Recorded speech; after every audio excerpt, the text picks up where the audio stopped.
everybody. A lot of people here today. Wow, we already got a big group in here. All right, so today was a little bit different than usual because it's just me. Raven's not here. She has a prior commitment, which means she wasn't able to make it today. But in her place, we have a couple of amazing guests who put up with my randomly changing the stream time and all this other stuff. So we're going to introduce them one by one for you who are new here or whatever. So let's go in order of people I invited. So first up, we're going to introduce you to Melina. Hey, Melina, how are you doing? Hi, everybody. I'm fine. And you? How are you? Doing okay. A little bit frazzled, I guess, from having to change the stream time, but it is what it is. No, that's fine. Just improvise. It's all good. Thank you very much for inviting me. Of course. Thank you for coming. Appreciate it. You. Okay. And next we'll bring in Mr. Bug. Hello there. Thank you for having me on board. Thank you for being available. I mean, I was hoping you would be because you really normally we have you on just anyways, usually. So yeah, I'm your friendly neighborhood bug. I guess that's one way of putting it. Okay, let's bring in Viking Out of Time. Hey, Viking, how you doing? Hello there, mate. How are you doing? I'm glad to be here, and hello to everyone in the chat also. Yep, we'll get to them in it. We'll get to you guys are the chat. You're important too. We'll get to you in a minute. But just you have a couple more people to introduce.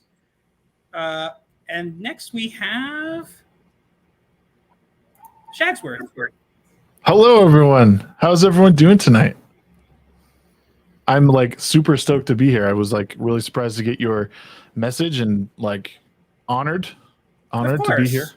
Of course, we've been meaning to. My wife and I have been meaning to have you on at some point. Again, keep in mind, there's been just a bunch of stuff going on, and of course, there's a Jewish holidays coming up, which means things are going to be even more confusing. But we've been trying to get a live show together and other stuff, and it hasn't been working. But we've been trying. Mm-hmm. And I think this is our last guest for now. I think we have one more who might show up, but our last guest here is we have.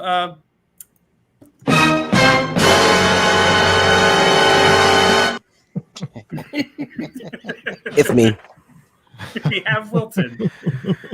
Hello. I was expecting somebody else, but okay. We'll cope. We'll deal with that. Oh, hey, if you want someone else, I mean, I could swap. It's all good. I want offended. We'll live with it for now. Okay. All right. We'll see what happens. Let's see who's in the chat. We have Ryan Roger Thace.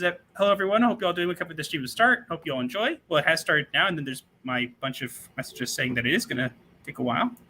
We have Lusenberg here, says it's going to be great.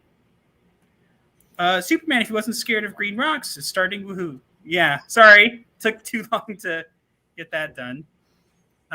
Melina's in here, and so is Floral. Frankenstein is here. Hello. Hey, Frankenstein. Nice to see you. Rogue Disney is here.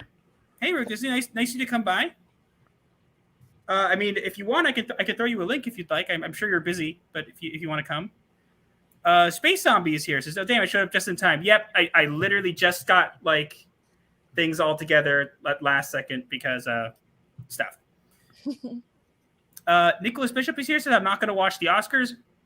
Me neither. I didn't even know it was on tonight. It was oh yeah, that's a thing still. I thought that ended 3 years ago. I don't even know at this point. We're not that lucky. Oh, the Oscars. I think technically it did end 3 years ago. If I wanted to see Circle Jerk, I'd go to the Hub.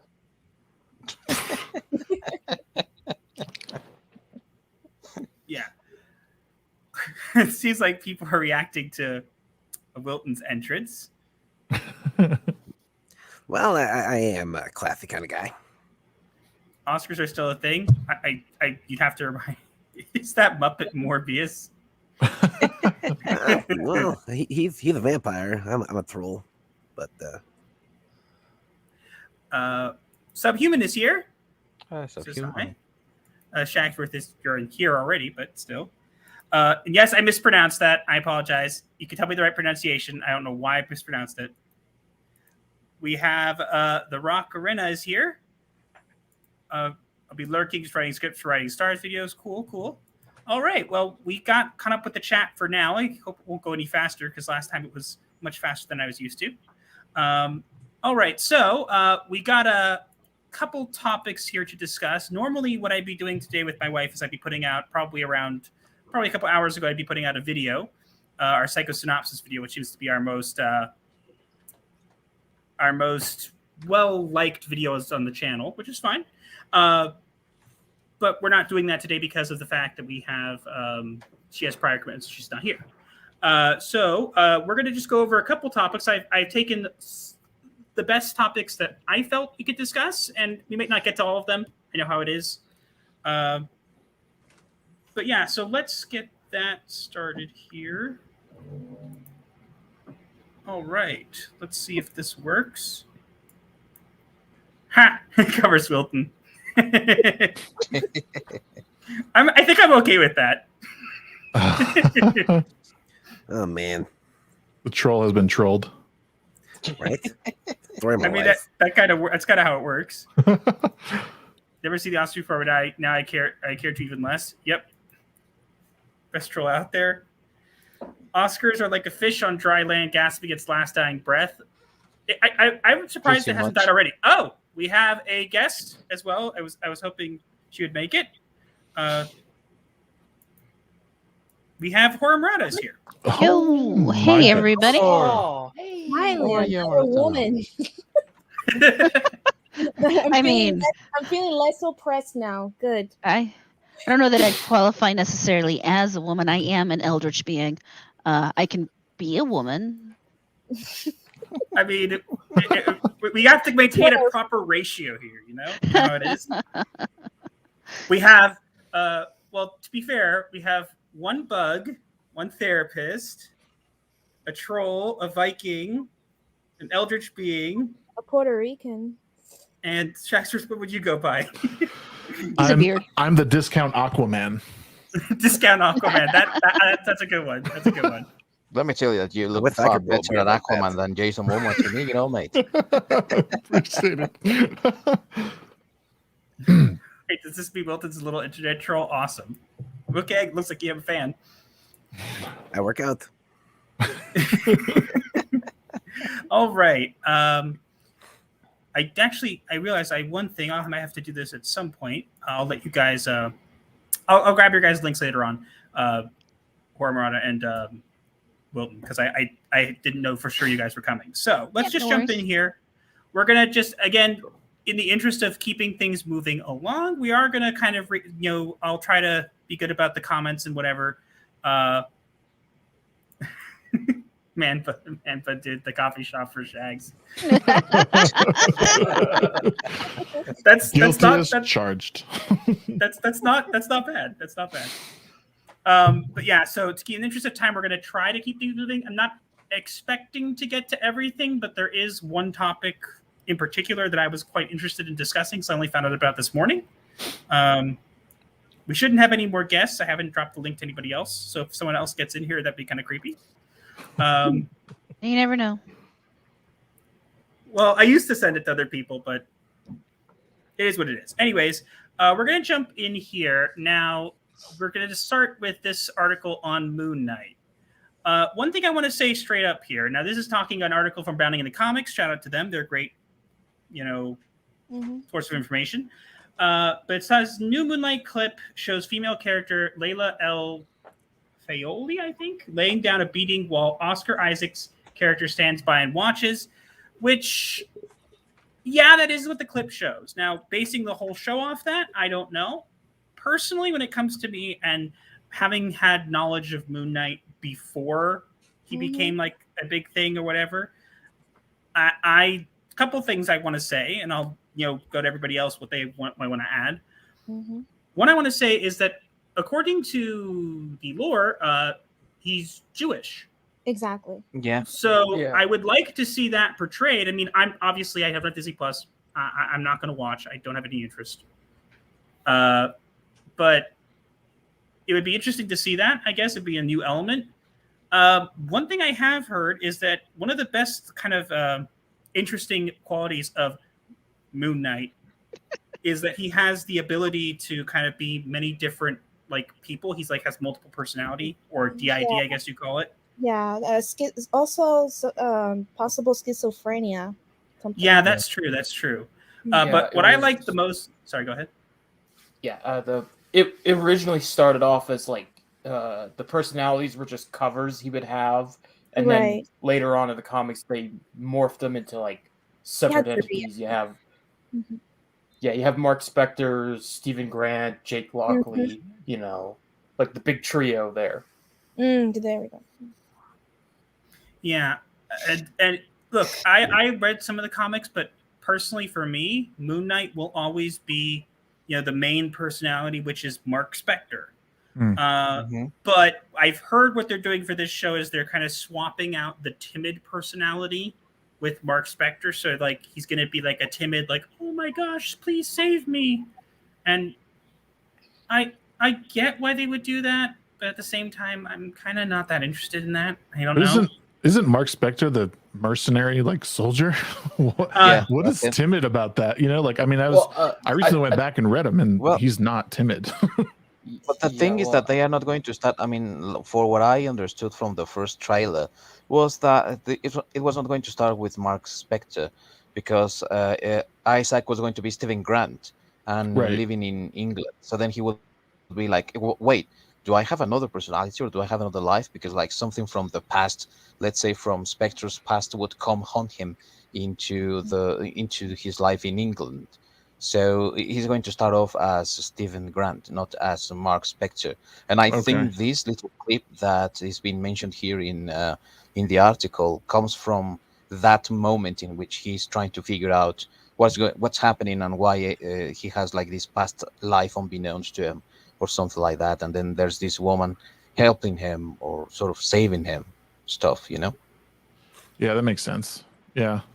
I mean, it's certainly from, now that I think of it that way, having Stephen Grant be that kind of like, because he's just, I mean, that's like I guess the best way to describe it is like a sort of a Bruce Wayne personality, like the rich guy, But I mean, I would say that Bruce has probably a bit more personality than what we're shown.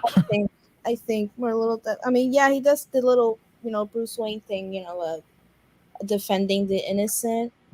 But as far as I know, it's just that I don't think it's that deeper, that personal as Batman was. Because I think what he saw was, what was it? I think somebody got killed or something like that. I think a child got killed.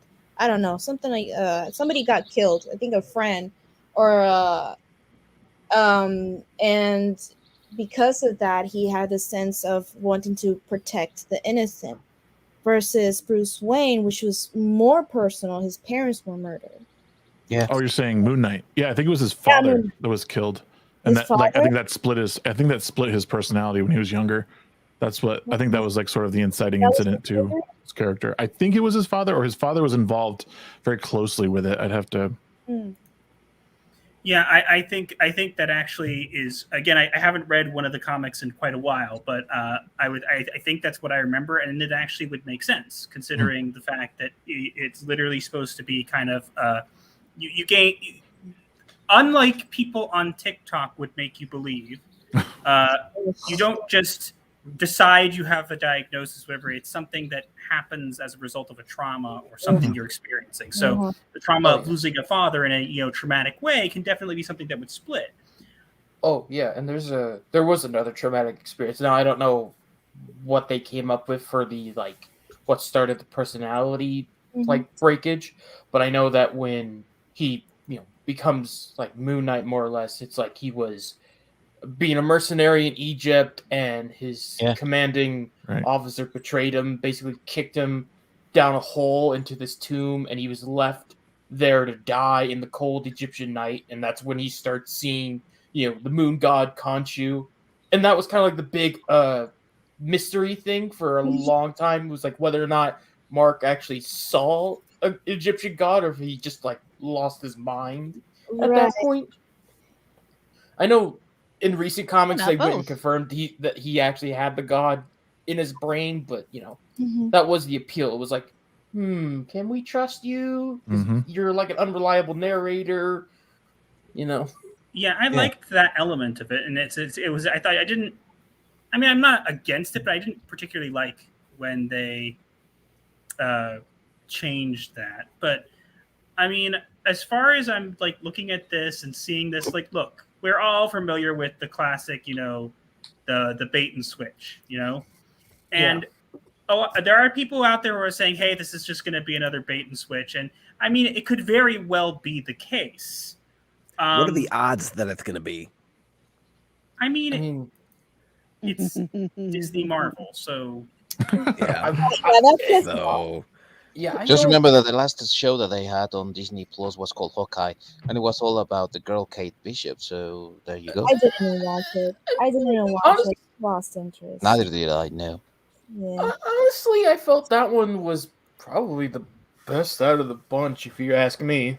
In And comparison, it was lame. I mean. Oh from what yeah, I in heard. comparison, because compared to the other shows that have tried we'll swap out the established character for this was way more like respectable, and Kate Bishop wasn't a freaking Rey Skywalker or Rey Palpatine or whatever the hell you call that thing from Star Wars. Like, but is that only because? Mm-hmm. Go ahead. She made constant mistakes. She was called out on it, and if anything, there was one character that got all the girl bossy qualities thrown in, and Echo, because hey, let's have strong, independent woman of color with a prosthetic leg, even though that was never a thing in the comics. Okay. Doesn't everybody want a prosthetic leg? Yes. Only if it means I don't lose my I have real the leg. legs. Oh, I mean, then you get 3. And that's even better. True. I don't know if this could be considered like a bait and switch, like they are saying and all, But what I do really find interesting or curious is that they decided to go with this clip, because they are trying to build up hype for this thing, right? After the first trailer they had, and many people said, "Oh, it looks cool," the suit looks cool, it sounds promising, and then the next thing that you decide to show is this clip, where the quote-unquote main character is really doing nothing, and the other girl is just acting up all the cool stuff.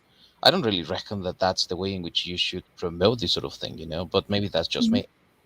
Well, no, that really shouldn't be the way you market or advertise your show. Ideally, now I don't know if just because obviously we don't know what's going to happen throughout the show. I know I have to find out because I'm going to be reviewing this, but it could be good, could be bad. I don't know. I'm being a little more optimistic, and I'm not jumping the gun as a lot of people have already kind of just ditched this when the clip came out. I'm kind of I'm gonna wait. I still have the gun out, but I'm not pulling the trigger just yet. I get it. So here's my thinking. Okay, so go with me on this. He's the first not white guy that they're trying to replace. So I think that the bait and switch is going to make it look like it's the girl show, but really it's actually about him. So I think that he actually stands a chance. Because again, are they really going to switch out a Latinx guy for that? You know what I mean? Yes. He's the first one. So it'd be like trying to bait and switch Black Panther. That's not going to go well. I mean, you'd have a point, except for the fact they did take the first Captain Marvel, Monica Rambeau, who was a black woman, and switch her out for Carol Danvers, who's a white woman. But that was before the established visual character on the screen, right? So why not go with the actual minority, if that's so important to them, to instead prop up one whose comics weren't selling? Well, it was representation matters. It wasn't Apparently just not. representation. It was representation of money, because DC came out of nowhere with Wonder Woman, made $1 billion, and Marvel was trying so hard to match that. And instead of using a character people were familiar with, like say Black Widow, right, conjure up a character that no one's seen, no one's heard of, and you smack her right in between the two of the biggest movies that were there at the time, because you had Endgame and Infinity War, two-parters, and the only reason people wanted to watch Captain Marvel was to see what the fuck was going on. You know? Right, but the point is if they'd really wanted to one-up DC and stick to the comics and manage representation, they could have gone with Monica Rambeau. They could have, and it seems like they're almost like backtracking now and kind of being like, "Well, we've heard you, but we don't want to change it," kind of thing.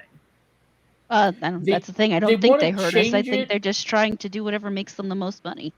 Yeah, they want to roll it back, but they don't want to have it look like they failed, because admitting that you messed up is the one thing they will not want to do. They would rather eat their own foot than admit that they messed up.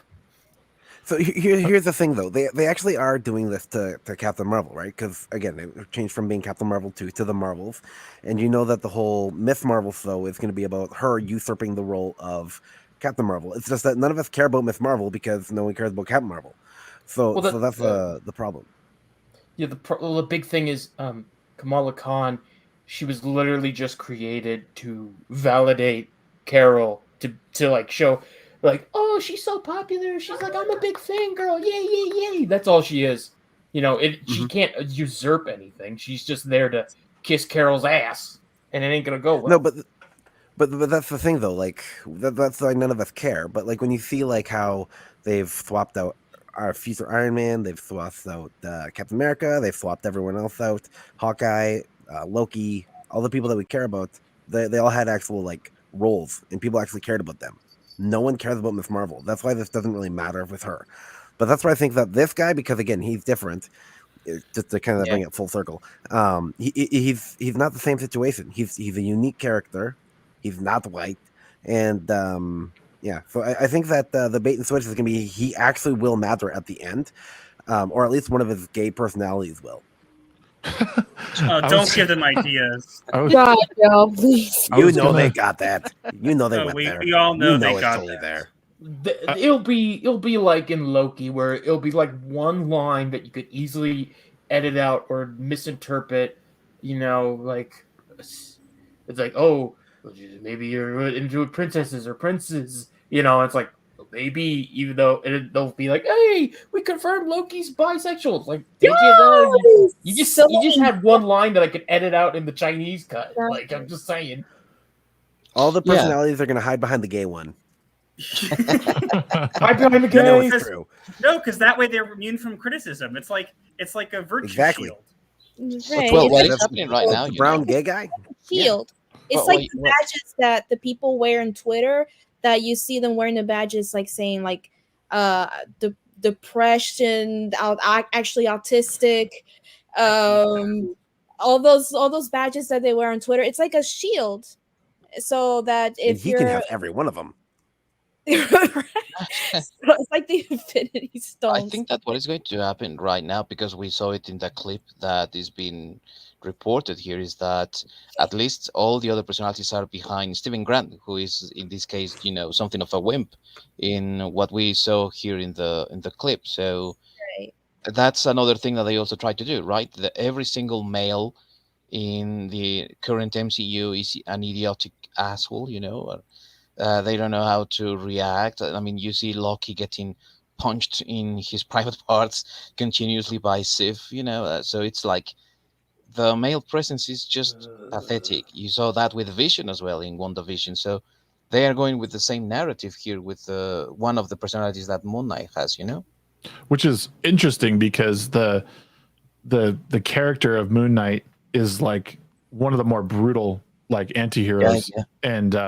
And to show him, like, I guess him coming out of Stephen Grant and the others not really knowing, or him not understanding or knowing of the other personalities, like it's an interesting way to go about it. It's certainly, I mean, it makes sense in the current climate of the MCU, but it'll be interesting to see how they portray it. They don't really show any sort of brutality besides him like beating up some demonic creature in one of the trailers. But like, I mean, he's he's brutal, man. Like, they don't illustrate that at all. And I think the reason of bringing the girl into this is I think it's just to pander to that audience. Like, oh yeah, there's my girl. Like, go get it. You know, like, you don't need him.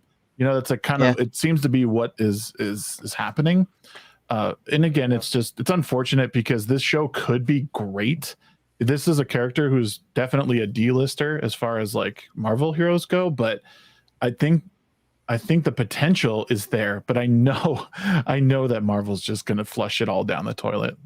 And you know what? This could have been great if it had been on the Netflix shows, you know, because it also adapts itself very well to that dark and gritty environment and the street level sort of action that we had with the Daredevil and the Punisher, all those shows that we had from 100%. Netflix. And it's a shame that we didn't have that, you know. Yep. And I could see this, you know, totally working under that environment.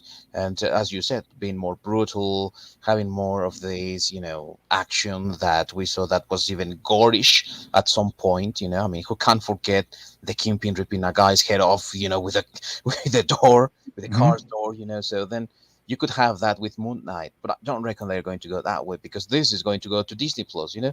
And we know they are appealing to, you know, family-friendly sort of entertainment there. Yep. Yeah. Yeah. It's a shame because it's just because of the fact that it's solely Disney Plus stuff, and it's because it's Disney. Moon Knight is a little bit hindered in being as brutal as it can be because, like, you know, if you're familiar with Moon Knight, you know all the crazy stuff that's going on. I mean, he's literally peeled off a man's face. Yeah. Yeah. I want to address something Dozing Z says in the chat here. A serious opinion. Why did people even let themselves fall for the first trailer? People should know at this point that Marvel is going to make another woke piece. And I think the main reason is, and this is just for coming from my standpoint, you guys can weigh on it if you'd like. I think the main reason is because we really don't want to hate these shows. We want them to be good. We want them to be entertaining. We want to watch them.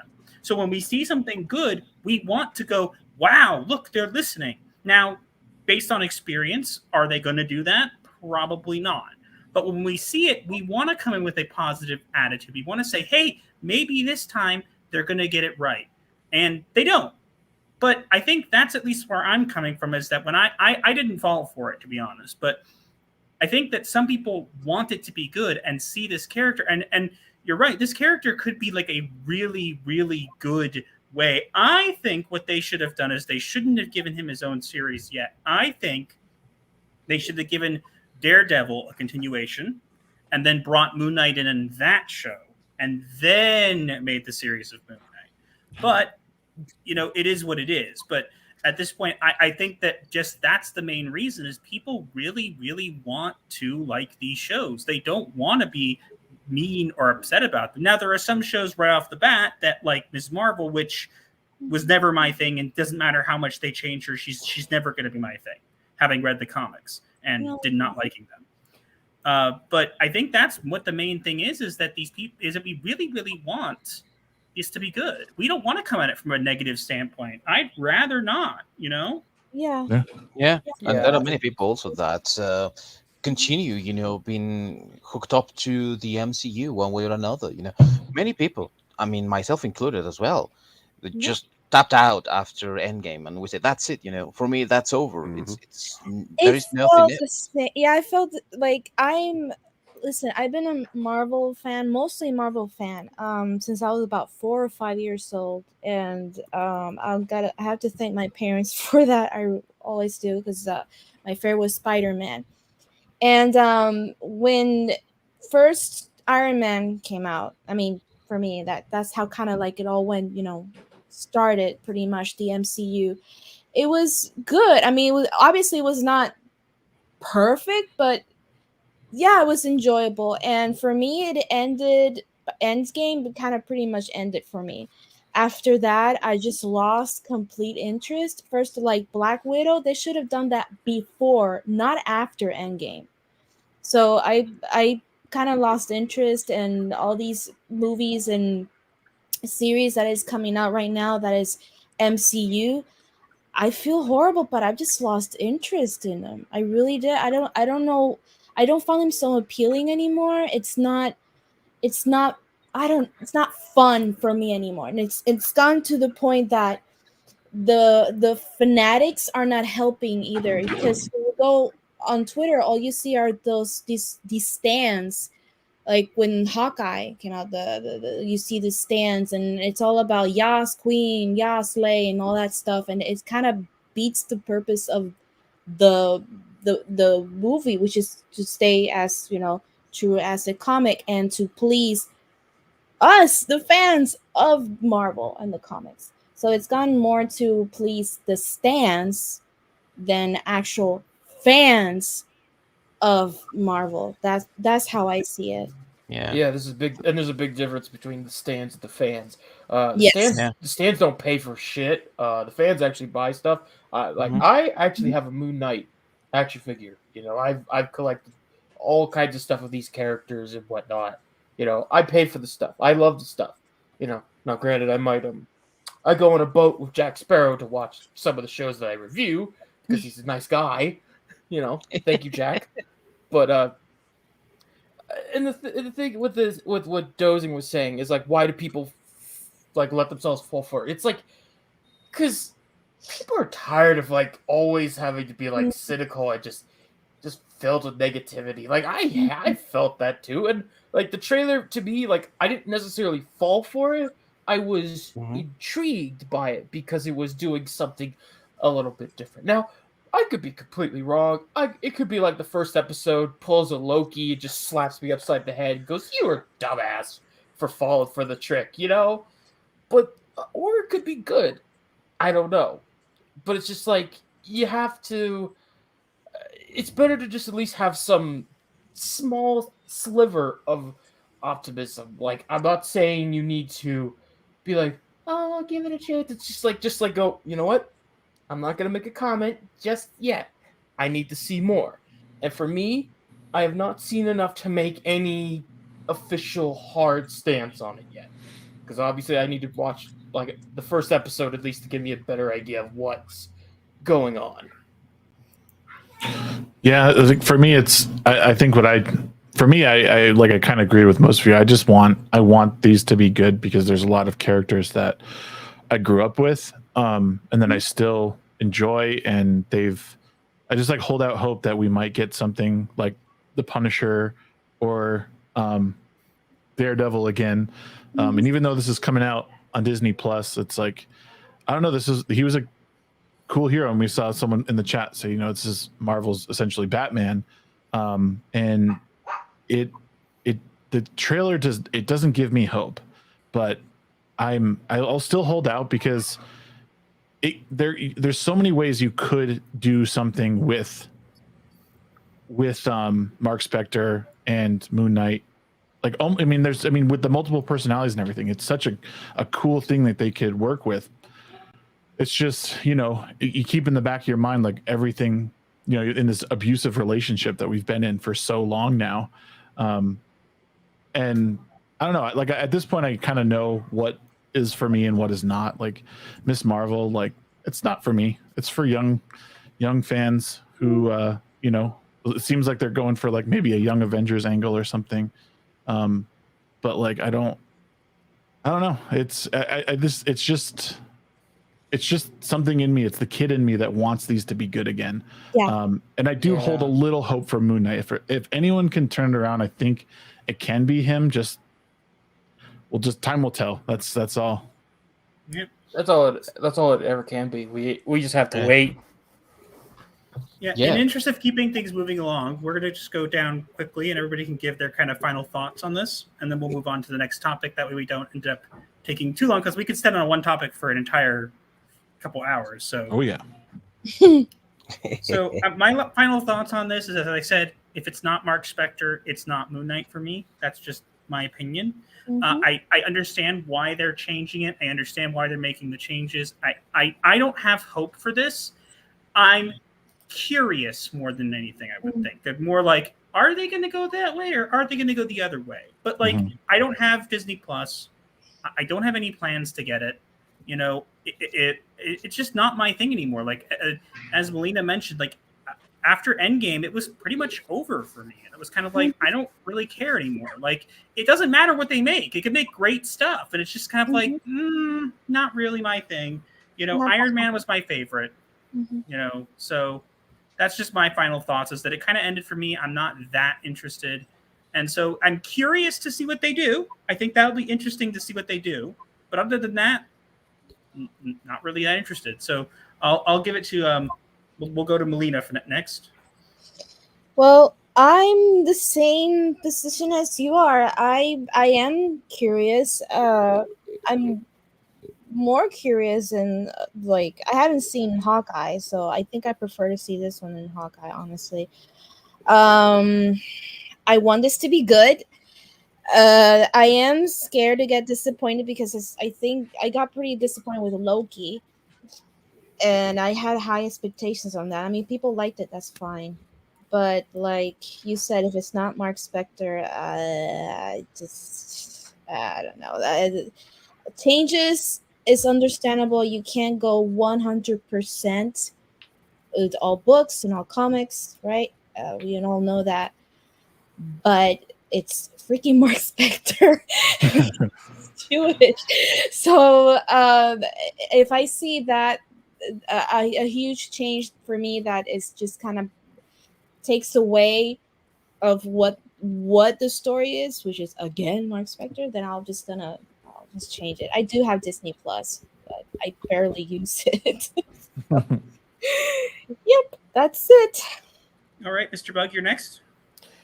All right, now with the changes here, like I get the idea, you know, the idea that one of the Steven's not knowing what's going on, and I don't know, maybe it could be some way where eventually the focus of the character moves from Steven to Mark or something like that. I don't know.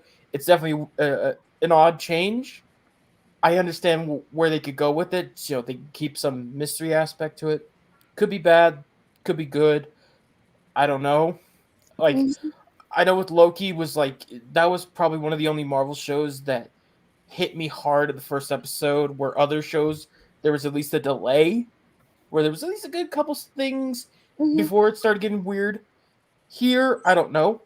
And I have to wait and see on it before I can make any stance, positive or negative. I want to hope that this is good, because I've really been getting into Moon Knight lately.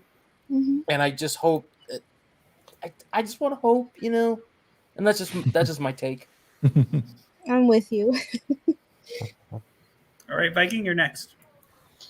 Well, I'm not even curious about this, you know. I don't really care about it anymore because I just logged out of the whole MCU thing after Endgame, because Endgame was also disappointing. But what I have heard is that the only really successful thing that this Phase 4 or whatever it is called now really had was Spider-Man. So all the Disney Plus things have been a failure, you know.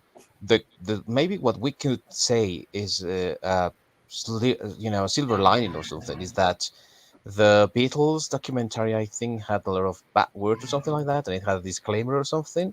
I don't really know because I don't have Disney Plus, but I heard that.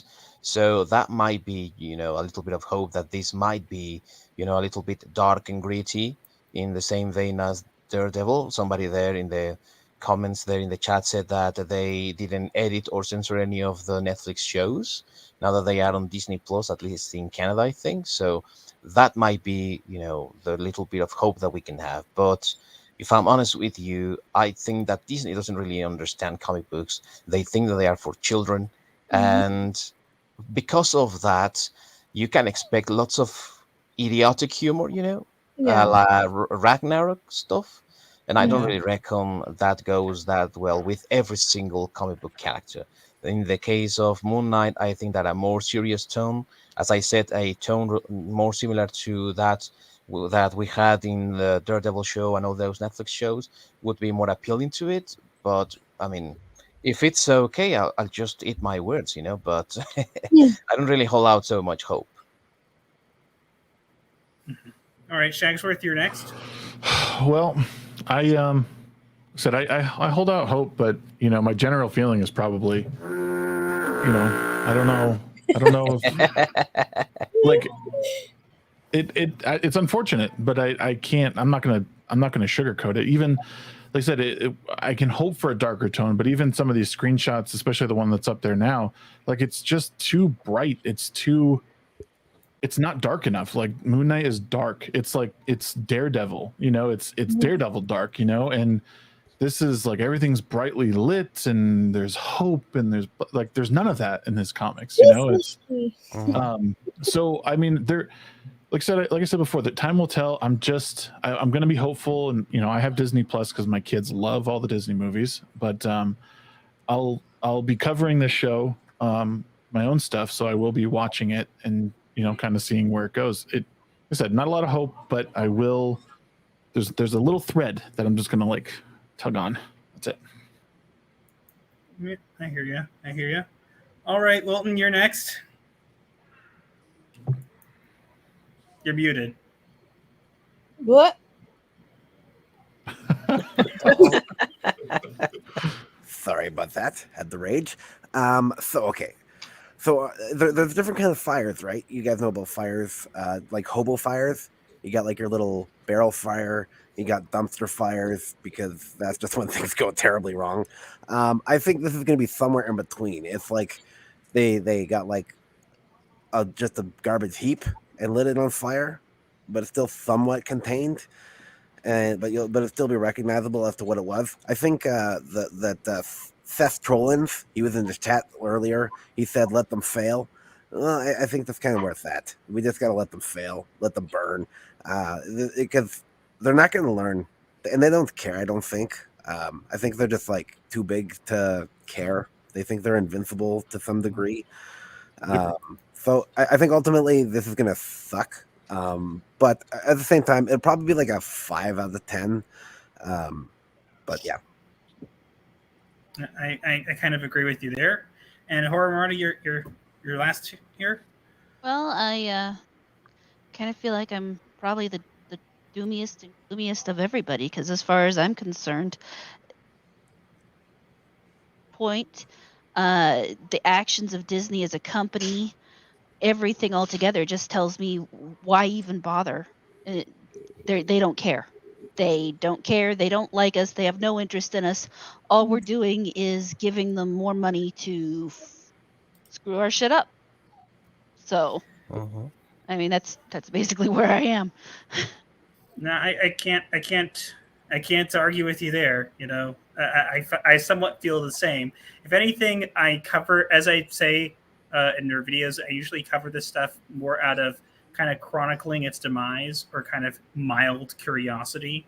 But you're right. I don't really think they care anymore. They made it very clear that they care about certain kinds of people, and by care, they make it seem like they care, but don't actually care. But they care about the money. That's what they care about. Yeah, they care about what's in your pocket, not what's in your heart. It's in your pocket. Oh, I mean, you can't tell me they care about LGBT people when you look at the whole of China. Yes, that's me, doom and gloom. Like honestly, if you told Disney, like, hey, I'm from the future, and if you make this adult-rated XXX Captain Marvel movie, you will make $300 trillion, and you tell them that, to go, yes, we will do it, and for the money, because they don't care. And my problem is I mean, and it's gonna go to something Eric July says all the time is, you get the one great thing, you get the Spider-Man or the Batman, and it's great and you're happy and they make tons of money, and all you're doing is funding the next thing that they're gonna screw you over with. That's literally all you're doing, and it's depressing, it's sad, and it's something that, unfortunately, I mean, I get the whole, this is something I love from my childhood, and this is something I want to see, and I want to see it brought to life, and it's hard to deny the fact that you really want to go into it, you really want to see it, but all you're doing is funding its further demise. And I can honestly say I've never been a huge comic book fan, but I speak as a Lord of the Rings fan. So, yeah. I agree. I was gonna say, as a quick side note, that's how I felt with Wheel of Time when I watched that show. I was just like, wow, I was such a fan of these books, and now I feel so let down by everyone. What? Yep. You thought that was a bad show? Yeah, and Bruce says, to stop hate watching. For me, it's not about I won't sail the seas for a number of reasons. The main one being, if I'm not willing to spend money on it, it's not worth my time. So not even sailing the seas, in my opinion, is a waste of time and money. Of time, yeah. And we can get into a whole bunch of other complicated factors involved there, but no more of it. I mean, until more of us literally learn to let go, even in the times where they're promising us what we think we want, it's not going to happen. Yep, that's what they do. They promise you what you want, and then I think actually, where was that? I want to read that comment. Here we go, from Josh Lester. They know how to bait really well, but after the initial bite, they have nothing to sustain the interest, only to push the fans to hatred and others to forget about it after the next shiny object, which I think pretty much sums it up very well, in a sense where you want to take a bite because it's something that you want to see, you want to do whatever, and then it's very tempting, but then there's no substance to it. It's like eating a sandwich, but there's no meat, there's no cheese, there's nothing. It's actually more of a big shiny apple with a worm in it. You know what? And then they complain that people like Martin Scorsese tell them, that they are just like garbage entertainment, and they hire Chloe Zhao to try to make this artsy movie that fails. So here's my thoughts. Okay, so what if Disney is like me? What if media is like me, just one big giant troll? It's not about that shiny object. It's just about screwing with you so that you get the attention. That's all it is, right? So if you think of it as just one big giant troll, you're kind of in a better boat, right? Especially when you realize the best way to deal with a troll is to ignore them. I was going to say, I like to make them dance a little. I was going to say too, but like just to put a bow on everything. One thing I've kind of realized about all these shows. You would put a bow in.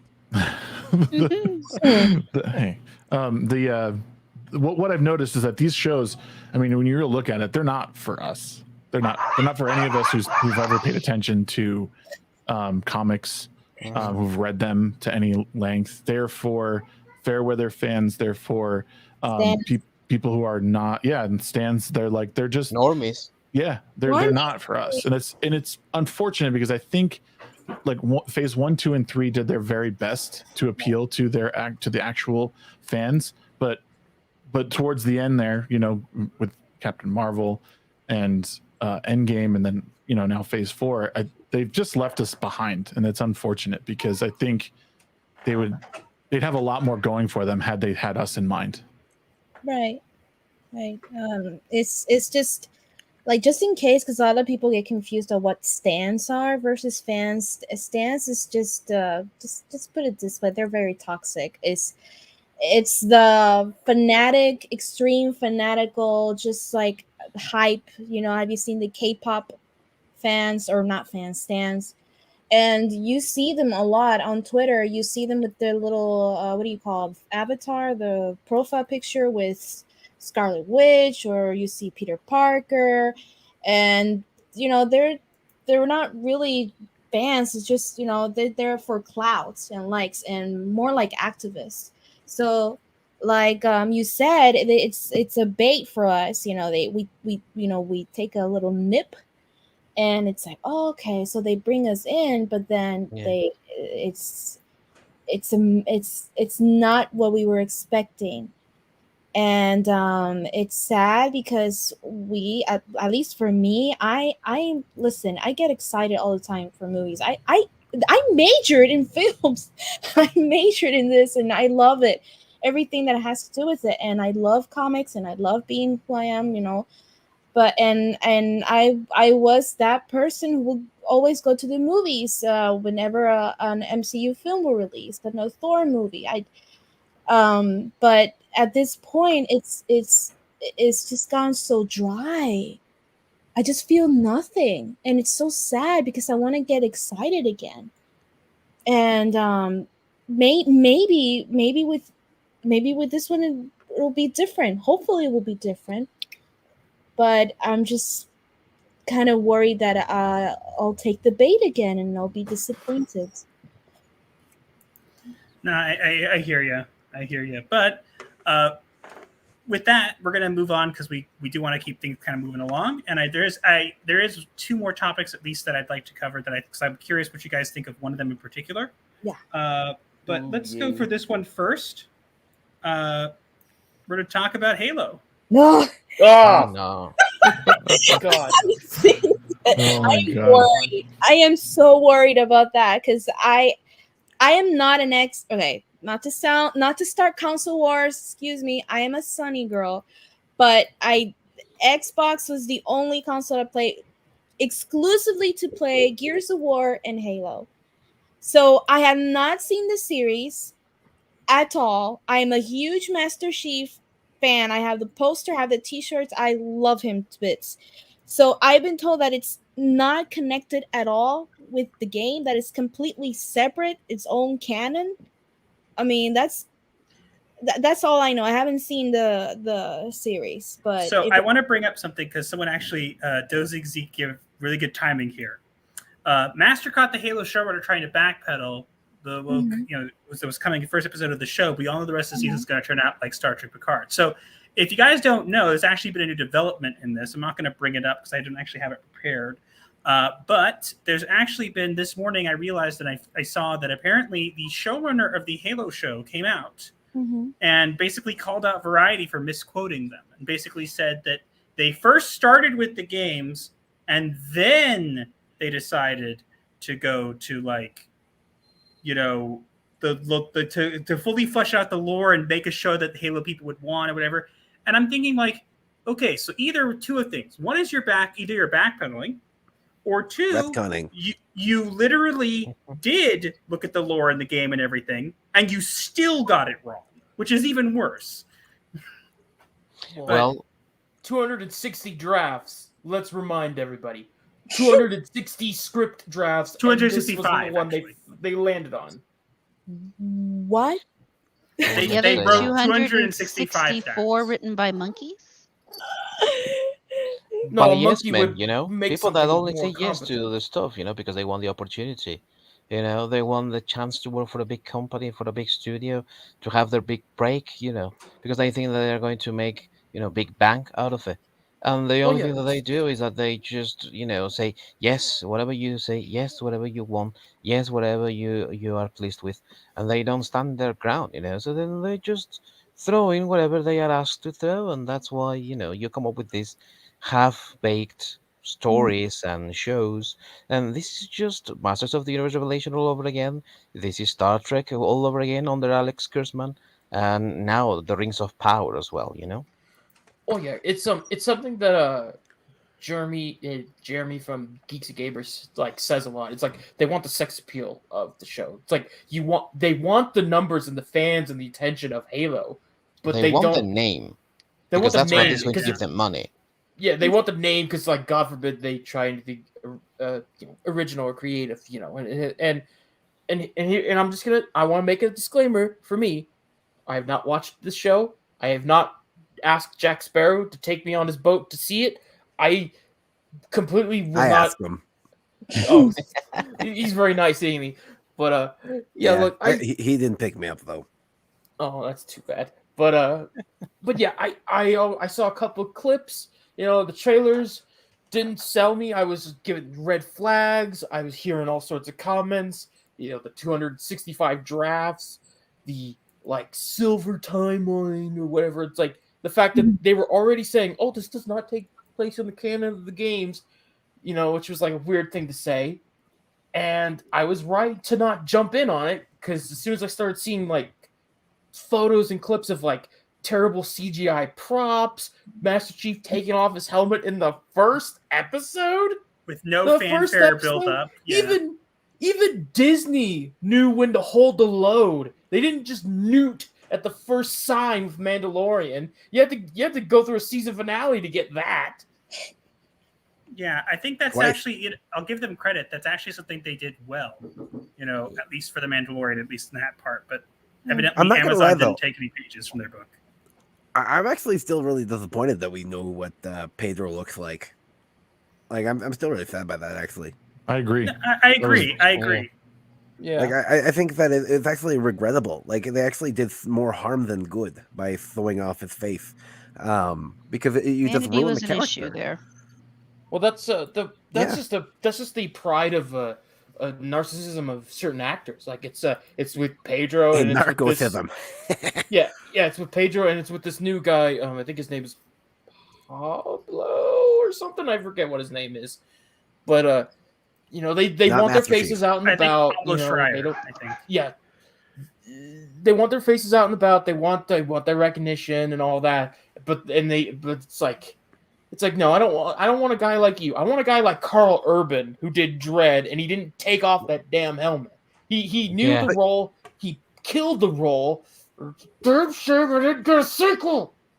Sometimes though, it's actually not the actors, right? Because we know from Boba Fett that whatever his name is, Temuera Tamakakaka. Morrison.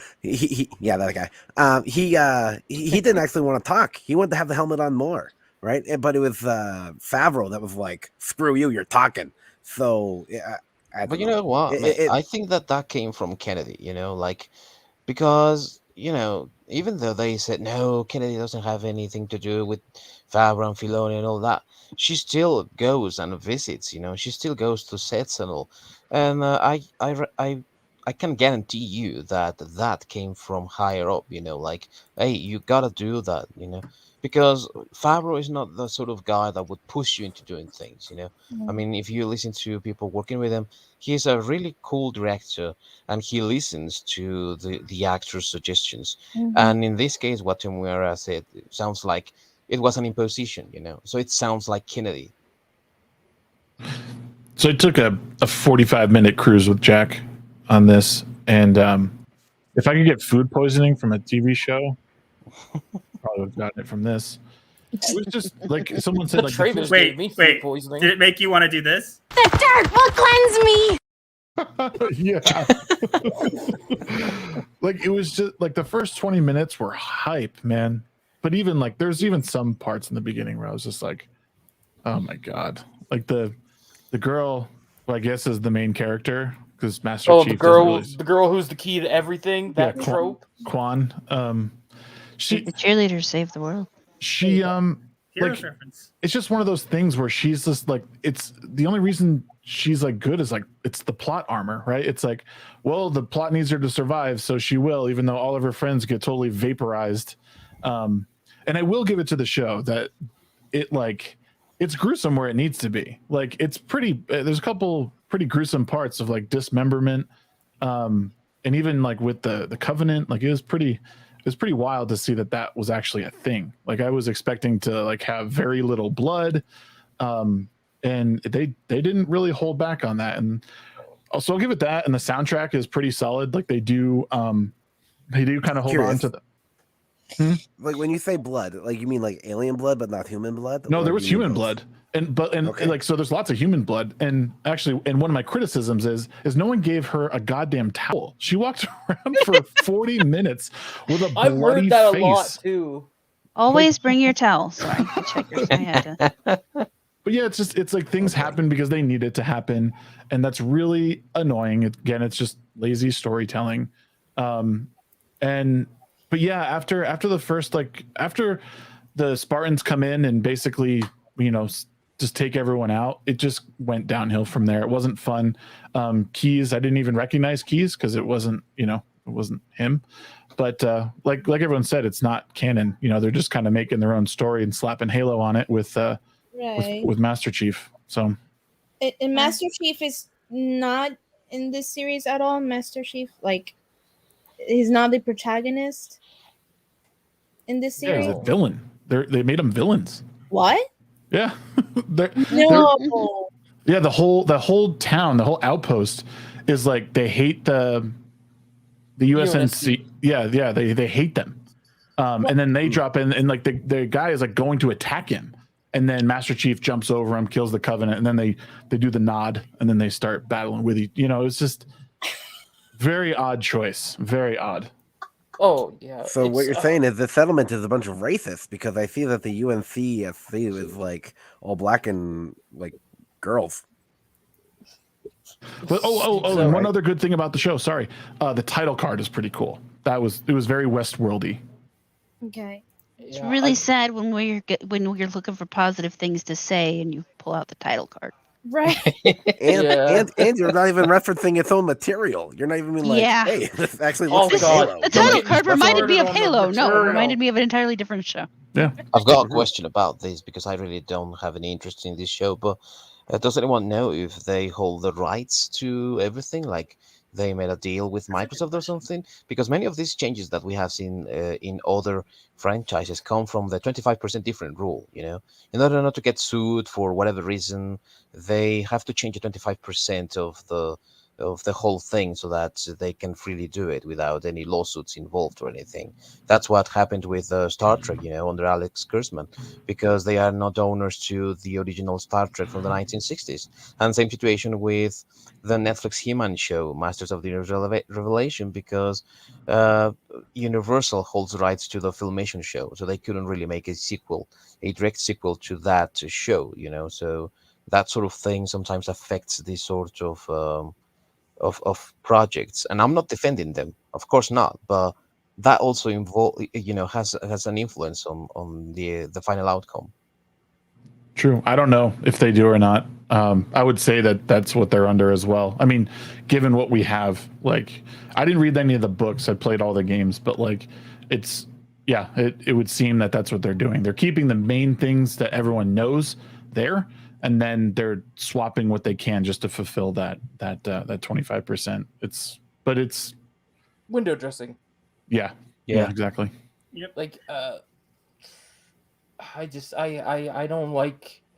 I've not had any positive things to look at ever since the trailers popped up on the show, and I started seeing things. Like the biggest thing was the deviation with the Covenant. When I saw that one human woman who from the trailers I saw was like a high-ranking like leader character, like it was like no, okay, you already messed up, because the point of the Covenant is they are a collective of various alien races that have formed their religion, and they have a huge hate boner for humanity, and they want to use them to activate the Halo ring and activate total genocide because that's a part of their religion. So why the hell would they have a human person in their ranks, much less in the leadership? And then I later hear, now maybe someone could confirm this to me, but apparently the human character got adopted by one of the prophets, which makes me go, okay, how are you not both dead then? Sorry. Yeah, that's what happened. Because I know how the Covenant tolerates failure. Need I remind you what happened to Arbiter when Master Chief destroyed the first ring? They literally branded the man's chest and said, "You are now going on suicide missions." Oh, yeah. So how's this prophet and the human child that he adopted to raise to be a leader of the Covenant be not killed already? Like if this was the actual Covenant, they would have just killed them both. It's like, oh, heresy, you're tainted by humanity. Boom. The only thing I can think of is that there was a moment in the initial episode where she like has a moment where like they ask her to leave like some text behind while she like goes on a mission or whatever, and she like has a moment where she's like she seems to be questioning it, like she shouldn't, because they're talking about like, so I get the feeling like she may be like a defector at some point. Of course she would, because you can't have an evil woman in any show. They got to be morally gray. Yeah, and that's where I mean, only there's like I said, there's a couple shots where you see her eyes kind of go, and like she's questioning the Covenant leaders, and I'm like, oh, here we go. This is likely what's going to happen. Who wants to bet that's going to be your new Arbiter, folks? Who wants to bet? I don't think anybody wants to lose the money. They already, what do you mean? The $10 million an episode, they can't afford painted props or like simple things. They use terrible CGI. They couldn't even write a good script. What are you talking about? Wait, you mentioned money. We'd like to pay now. $10 million an episode. It's the problem with today's writers has no idea how to write subjects. They have a talking point, genders, hop ethnicities, make sure all straight males look bad, women are amazing. Sprint, yeah, they do that, but I think one of the main issues with this show, and this is one thing I wanted to kind of highlight, especially with the backpedaling of the showrunner, is literally what they're doing here is they're saying we are taking this and we're adapting it. And they don't seem to understand what that word means. Adapting it means taking something and changing it to a kind of another format. It doesn't mean changing what it is and making it something different. They're two different things. Mm-hmm. So one of the things that they said in the interview, which immediately made me check out of the show, was that they're like, we tried to fit our vision within the confines of the show. And it's like, no, that's not your job. If you're adapting a property, your job is to take what was in the game, what was in the lore, and put it on the screen. I'm not saying it has to be exactly like what they say. I get it. Not everything adapts to screen very well, and they have to make some changes. I totally understand that. But they just completely go, no, this doesn't fit my vision. If someone ever told me, if I was in charge of a company and someone said, well, this show doesn't fit my vision of what I want it to be, they'd be fired on the spot. Now, I'm not saying that they should fire these people. What I'm saying is that they don't even think. It's like, how could you hire somebody who says, hey, this show doesn't fit my vision? Then write a different show. Right. No one gives a shit about already. Yeah. No, it's a big red flag when someone says my vision, your vision, her vision, his vision. No one gives a shit about your vision. It's the source material that people care about. Exactly. No one cares. Another red flag is when they say we are trying to adapt these to modern audiences, modern day audiences, something like that. No. It's the same thing. You guys sound like a bunch of iffy-phobes. I'm telling you, you guys are scared of everyone else's opinions and feelings. This is not good. This is not good. Troll. Yeah, it's ridiculous because they are not adapting. They have that narcissistic mindset of like, I will take this thing and improve upon it because like what Kevin Smith did in Masters of the Universe, exactly like that. Yeah, and the big thing is like there's this big clear gap in terms of like entertainment, where if movies and film, TVs and film, and like games and comics or whatever, all that, there's that mindset of you're only valid when you get to that movie and film like deal area. So it's like anything else is like, nah, that's not actual art. That's not actual thing. I can make it better. I can make it actual valid entertainment, even though you went through 265 drafts and this was the best thing you could come up with. They want to be Mandalorian with poorly chosen race swap characters, because I heard they swapped Miranda Keyes and her father, even though you already had black characters like Johnson. It's like, what? You didn't need to swap them, man. Like, come on. Not with that attitude. No, it's oh god, I'm so tired of this. And you know what? When we complain, like, well, rightfully so, you know what they call us, right? Boomers that were crybabies or etc. I made a bingo based off of all this kind of stuff. Right, they literally continue to use it. they continue to use it. It's like, you know that we're the consumers. I mean, we're the big fans that have been standing by for years and years before. I mean, all these people came out of freaking Tumblr and decided that they were fans. So, I mean, to call us crybabies or boomers or whatever, it's like we're not asking much. We're just asking for it to stick to the source material. I mean, like you said, the adaptation, that's what it means. It's not a copy paste, but neither does it mean that it has to be completely different, just another, how do you say, canon. It shouldn't be both. It shouldn't be neither extremes. How about that? It's just an adaptation that it, like like Cobra Kai. I think Cobra Kai is a good example. It's they're the writers are fans and they're doing it for the fans. They think like fans, and that's how it should be. That's how it should be. I haven't seen the series of Halo. My cousin has the Paramount Plus. I might use her account, but if it is what it is, but you've been telling me, I don't think I can stomach it. I really can't, and I find it.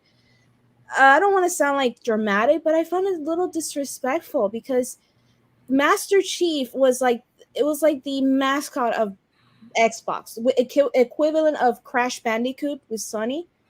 PlayStation was like that. Mm-hmm. So what? Obviously, you saying that Master Chief and Crash are the same? No.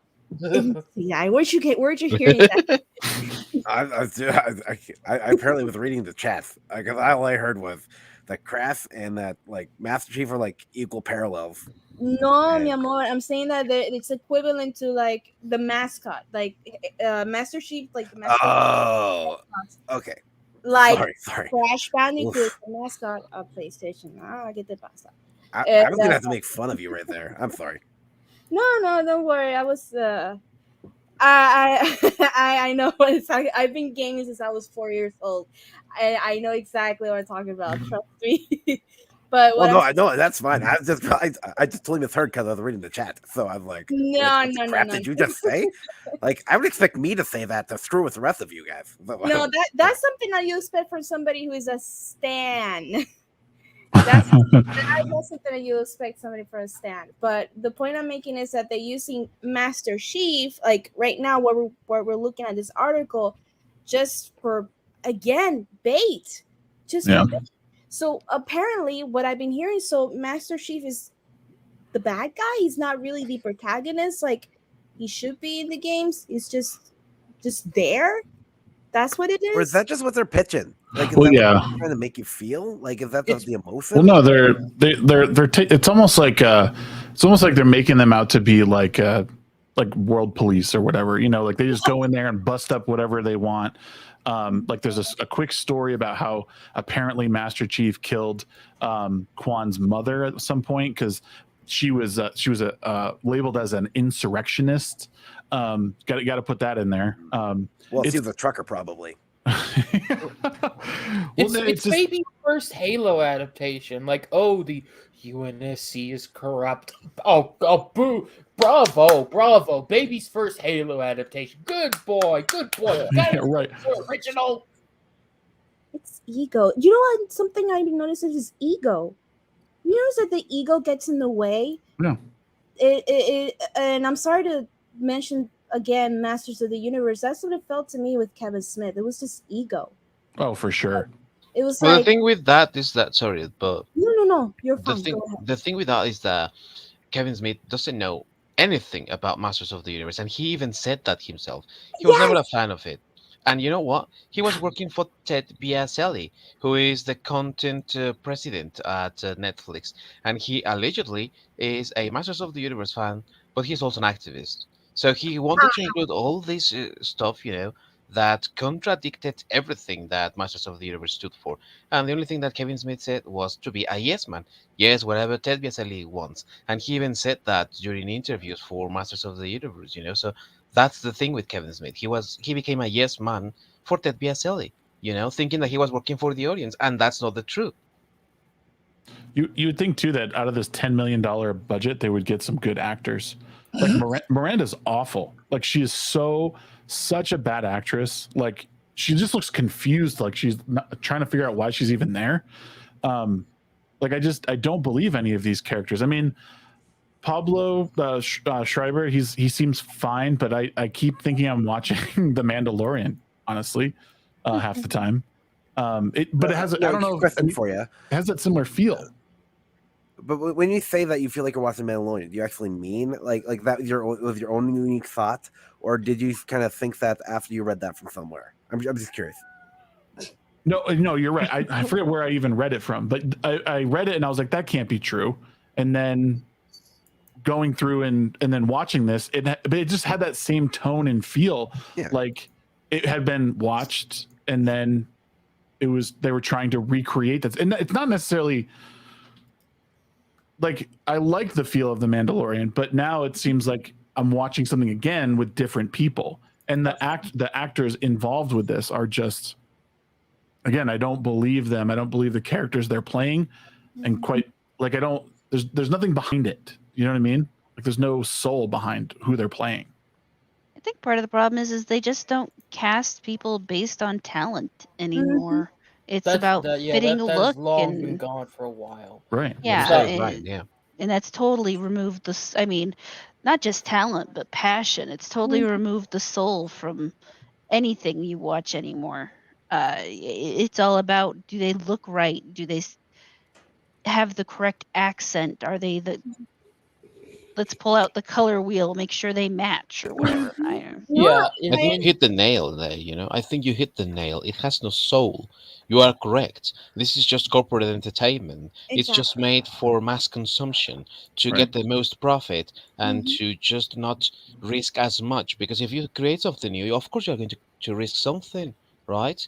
But if you just hold on to something that is already there, that was already built up by somebody else, and you just rip it apart, you can very well just profit out of it and with minimum risk. So this is corporate entertainment, soulless and with any hint of creativity in it. Yeah, I agree. And I speak, I guess, quote unquote minority because I'm Puerto Rican. So like I just I mean I can't say representation, yes, does matter. I am not against and will never be against of diversity in films and comics and anywhere. That's nothing wrong. I mean, I grew up watching Hey Arnold. If Hey Arnold was probably the most diverse cartoon out there. It's just that I find it disrespectful when they put and I'm saying it's loosely, right, a diverse character just for the sake of diversity. But they don't bother with the character development. They don't bother, like you said, the passion. If they really are into that role, the dedication, they just like just put it there. And then if you criticize it, oh, you're a racist, or you're a sexist, or you're misogynist, or you're whatever phobic and it's really unfair. Huh? Istiphobe. It's just the best way to say it. Yeah, it's really unfair.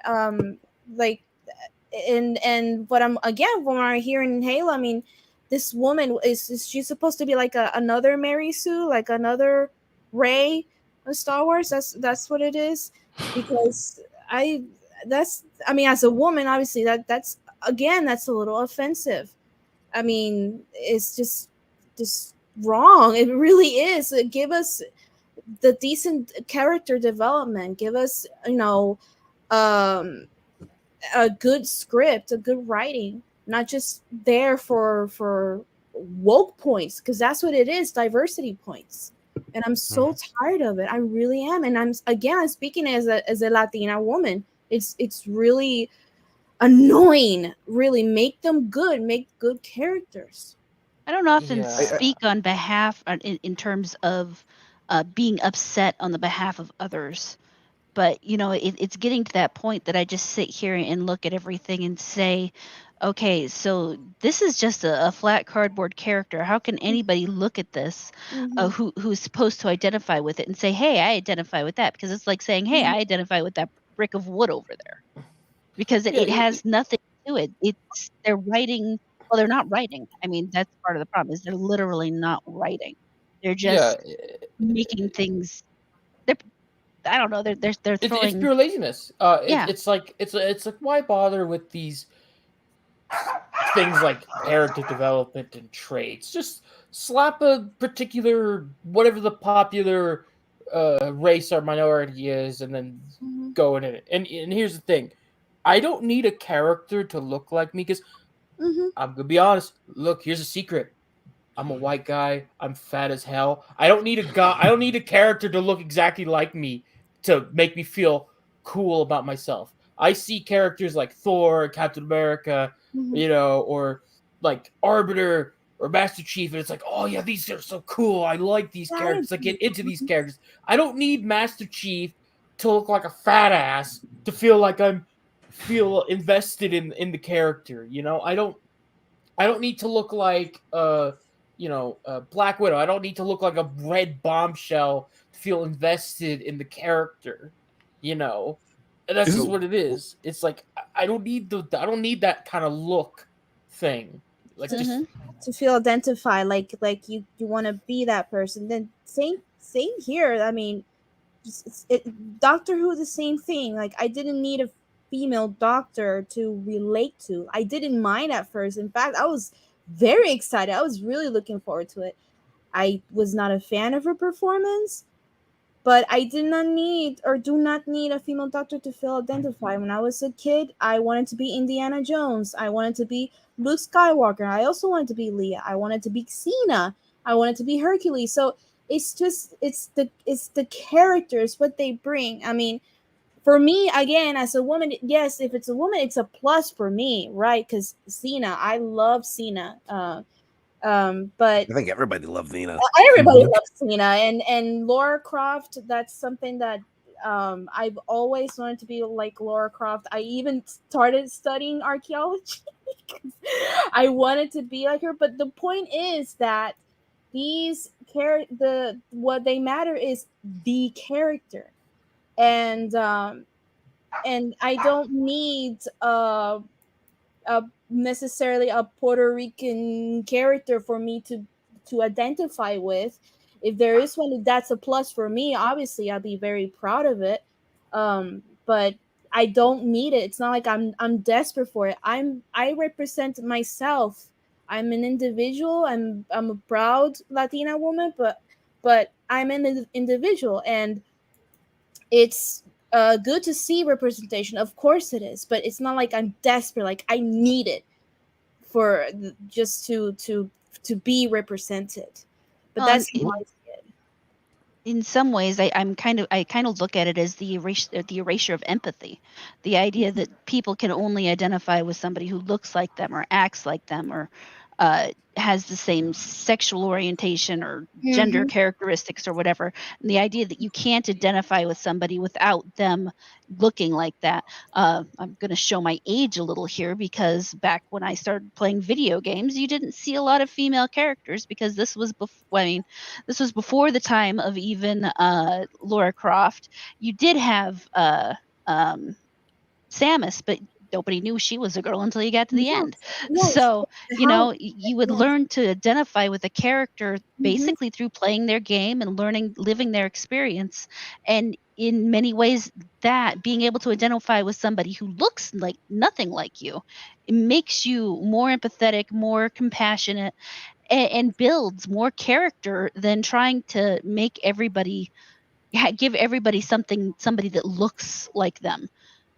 Now, I'm not saying there shouldn't be any, people who look like other people out there. There should be, of course. It's just the idea that you can't you can't characteristics in somebody who looks nothing like you is probably one of the bigger problems leading to hate and division in the current culture. Yeah. And isn't the point of like superheroes a lot of times to like have something to like aspire to? Like if I'm looking at like someone like Thor or whatever, like I want to look like that. I want those muscles. I want to swing the big hammer. Like whatever, like some things to aspire to sometimes are like superficial traits, I guess. So, it's weird that like it's like we're being shamed. Like, no, I can't just be a white guy who's really buff and strong. It's like, well, why not? Like, maybe I want to be that. And, plenty of people that just, they don't need to look at a particular person in their race or gender to like them. Like the point of most superheroes was this, like it was the dealing with the moral questions of their choices, right? It was like a real growth. It wasn't about the muscles or women or whatever, or the money. It was about how do we make hard decisions to benefit the whole, or not just ourselves. and that's what kind of what I wanted to say earlier, but the moment passed. But when we're looking at characters, we're losing out on the and maybe Master, you'll appreciate this: the Tov and the Ra, the good and the bad, the deciding that they're gonna do the good no matter what, right? So more than empathy, more than the masculine bods. We respect those characters. We respect Master Chief because they do the right thing no matter what, and we're losing that. That's what's gone, right? Yeah. So because there's still those good-looking people. There's still some empathy. It's the because you can have diversity all day, but like if you don't have the making the hard decision, even when it's gonna suck, that's when you lose it. So I think that's the biggest problem is you don't see the Tov and the Ra going on. People being like, you know what, I'm going to do the good thing. It's like I'm going to do the thing that benefits this group, and that's it. Yeah. And that's on the forefront. Yeah, and Winston, you opened it up perfectly for something I wanted to bring up with heroes. Like, You're welcome. Like heroes and villains, for the most part, they kind of have a general like the same backstory, more or less. Like the hero has they've lost people, they're orphans or whatnot. They lost somebody. A villain, they'll have a scar, a speech impediment, a limp, something of the sort. And the big difference is with a villain, it is the world has hurt me once, I want to hurt it back. With a hero, it is the world has hurt me once, I want to make sure it doesn't hurt anybody else. Mm-hmm. Yep. And there's the difference. Amen. It's like with a hero, it's like, yeah, I got hit hard by the world. Let me try to help people who did not get hit by it. And that's a big problem with a lot of characters. This stuff they do these days. It's like they want to act like these are heroic characters. Like a prime example being like Scarlet Witch in WandaVision. It's like she's done a despicable thing, but they want to try to still paint her as a hero, despite the fact that she's done a pretty vile thing in kidnapping people. You'll never know her struggle, okay? You'll never And that's know. the thing, right? And that's the truth, right? Because we look at the morality and we're like, that's evil. But Yeah. then when you look She at, really needed was some more batteries for her toy.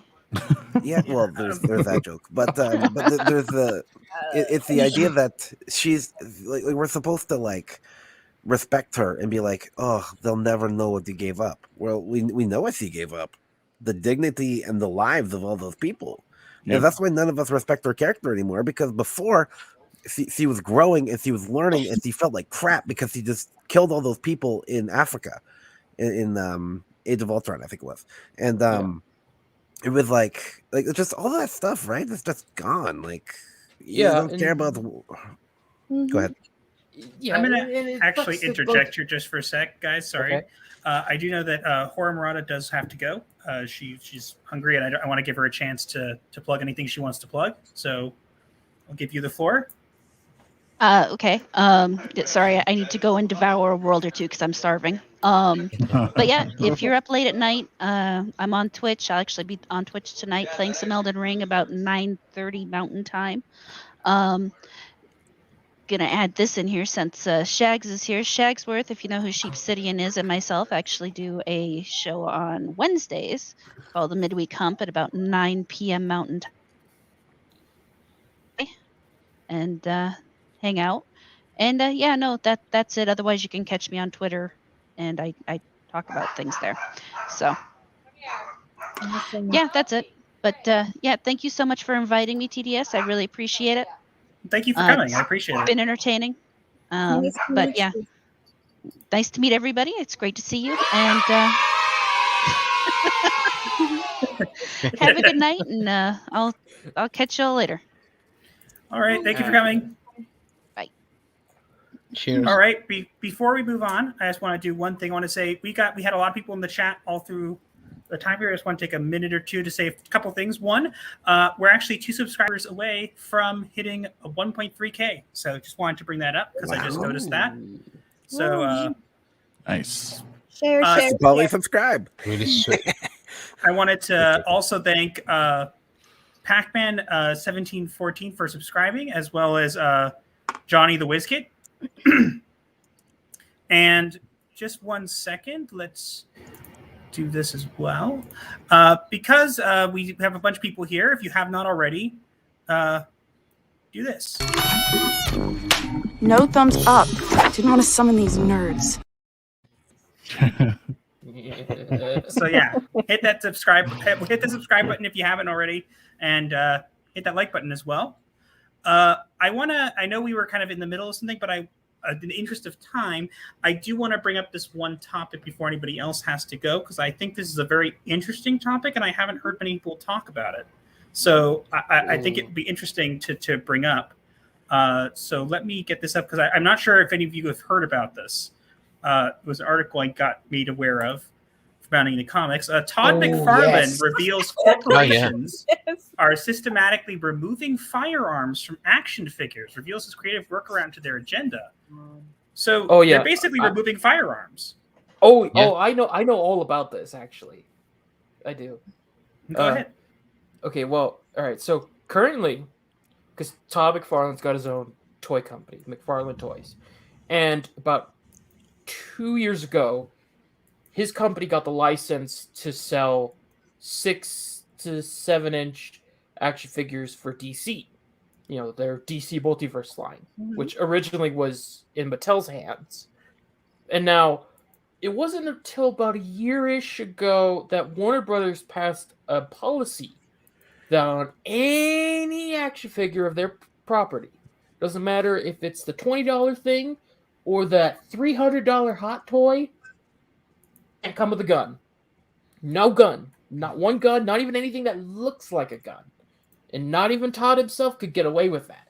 It started showing right around with the James Gunn Suicide Squad, because there was Peacemaker, didn't come with guns. There was Bloodsport, didn't come with guns. The Gotham Knights Red Hood, Todd couldn't put guns, so what he did was he gave Jason finger guns, because hey, that works, right? Finger guns? Yeah, if you actually go Google, I can't be bothered enough, honestly. Like bang bang, like bang bang. Yeah, like bang bang finger guns, like because you can't have the toys with guns anymore. This is all I have to say about that.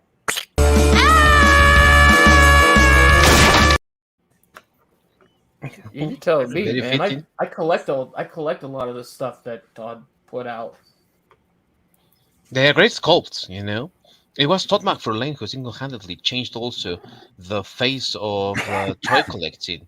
You know, before his creation of Spawn, toys were rather simplistic, and he was the first one who included articulations, you know, different poses and all that, and the fact that now he has to work around not using guns in a character that is iconic for using guns, like this example you've got right here, Peacemaker. Yeah, right? That's what I wanted to bring up, is that they literally gave Peacemaker. You can see here, Peacemaker has a sword instead of a gun. They literally won't let him have a gun. Yeah, and while it's accurate to the movie, of course, because he had a sword in the movie, but it's like, dude, it's a character that's known for having guns. It's like, why? Stupid, you know. Mm-hmm. Is this their this is their attempt to fight gun violence? Is that what I'm understanding? Is that a failed guns are evil? Yeah, they're trying to do that. You know, ever since the situation with the guy, I think it was from January 6th of last year, right? That was sporting the Punisher logo or something. They have tried to distance themselves from the use of guns and all that sort of thing. And now you see the Punisher no longer using guns. You know, he's got these ninja weapons because he's now with the hand, thanks to the hand giving him his wife back, but the pricks didn't give him his children back. You know, so that sort of thing is what they are trying to do to distance themselves from gun violence and all that. You know. Wow. 1 second here. I'm just going to get this stupid ad to stop playing. But yeah, it's something that I was curious to hear about, especially when it came to Peacemaker, which was a really big. It was just weird to see him without guns. Right. You know? Can't get that stupid ad. Only thing I'm going to say, and that I doubt they'll ever watch this, but anybody here from Bounding Into Comics, the ads are a bit much. Just saying. Why don't you use a ad blocker? Because I'm lazy and I'm using a guest window, so it takes 3 seconds, dude. Yeah, just go to your just do it right now, okay? So, like, seriously, just Google it. Just type ad blocker, Google Chrome, and then just enable it. Well, No.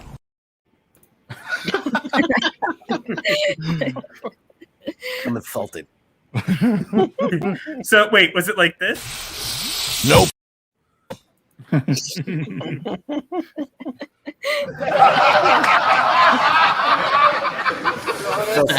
So funny. You know you liked it. I kind of did. I appreciate it.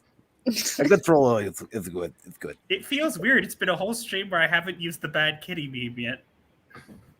Hey, do you know what though? My wife. This is good news. This is good news for people who collect figures. Buy. Because once everyone realizes how stupid everyone is, they're going to stop making them, and then they're going to be worth a crap ton of money. So buy now. Are you trying to be a shill for DC right now, dude? Because like, wait. You mean like this? Yeah. You mean like this? We'd like to pay now. I what was that? But like, jeez. It's like saying like we should all right now pay money to Disney and subscribe to Disney Plus and watch all of their content. Like, oh, screw them, do it. No, I do say that with a fair bit of sarcasm behind it, but I would hope so. Yes. Well, but McFarlane is trying to work around that with selling like gun packs or weapons packs. Of course they're going to include guns there, and they are not saying these ones are for your DC multiverse figures.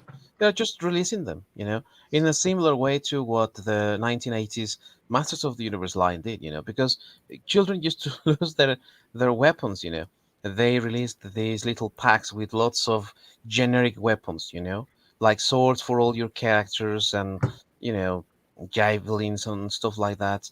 And McFarlane is trying to do that. He's going to release their packs with, I don't know, maybe swords and guns and stuff. And then you can just use them to finish your figures, if you will, And I think that's rather smart. Yeah. Like, and to continue on, because I know that eventually this is, there's Grifter. Yep, Jim Lee. Jim Lee, I'm so happy that your favorite character you've been trying to make a thing is displayed without his trademark guns. I'm so happy for you, Jim Lee. You must be proud with joy. Pat yourself on the back. But where was I going? Oh yeah, I know that you're gonna bring up how Todd got some fire because of the female action figure thing he brought up. Yeah, I was gonna bring that one up, but with the interest of time, kind of skipped over it. But yeah, that's also something he's being attacked for, is saying he doesn't want to he doesn't make as many female figures because they don't sell. And okay. That is a thing. Like, and here's the thing. I speak from like a collector area because I collect a lot of his stuff.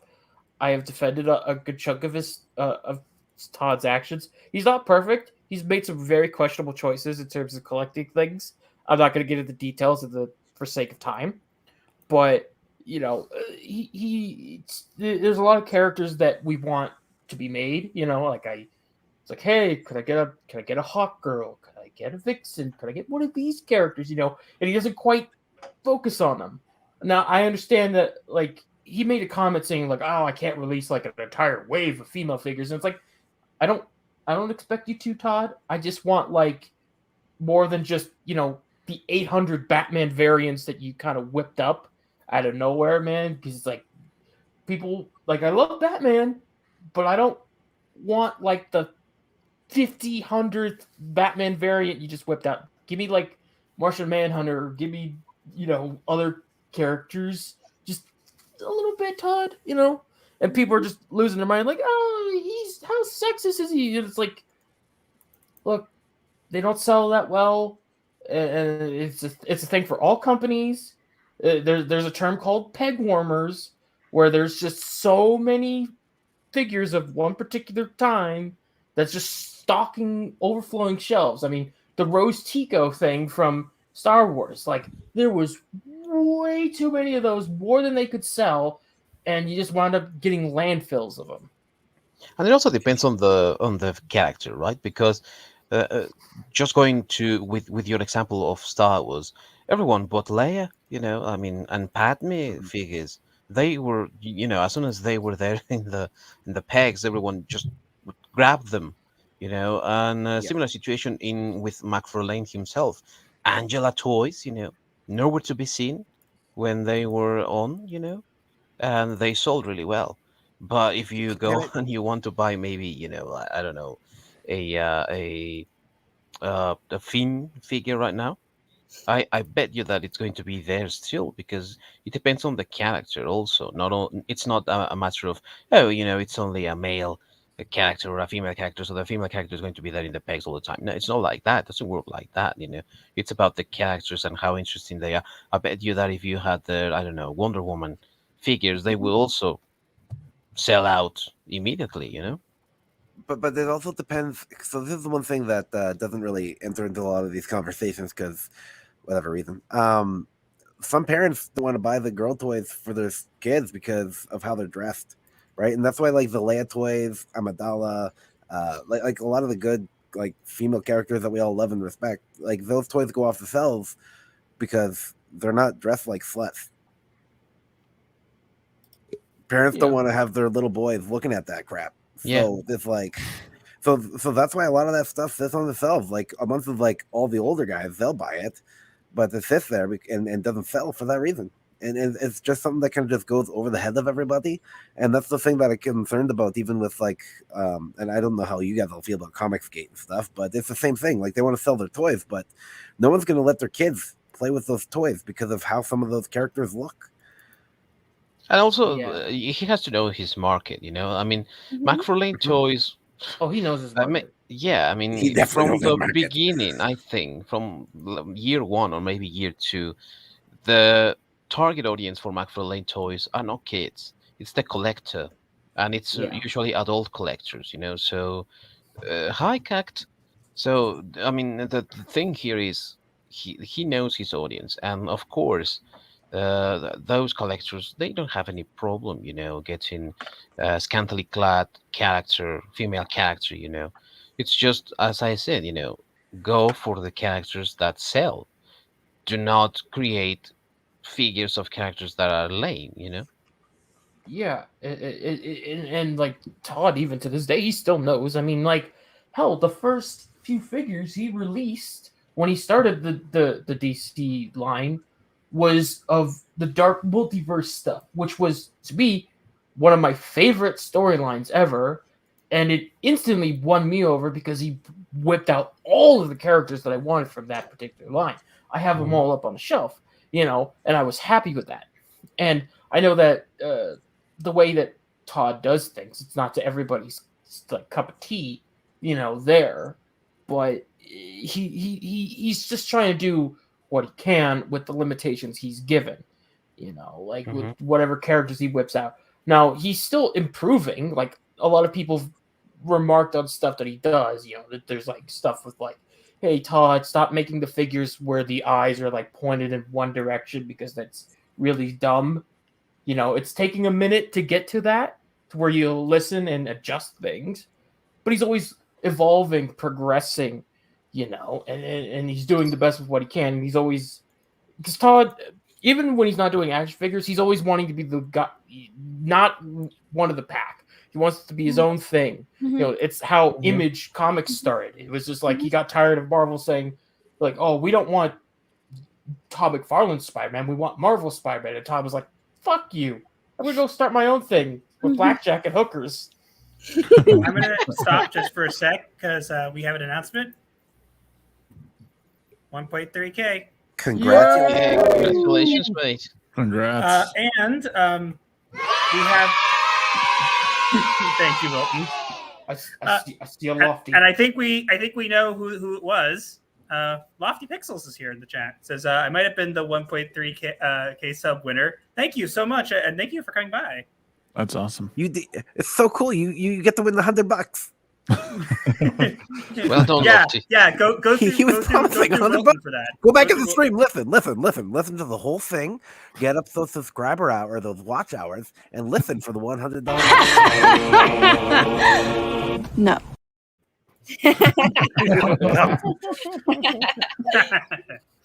Sorry, couldn't help it.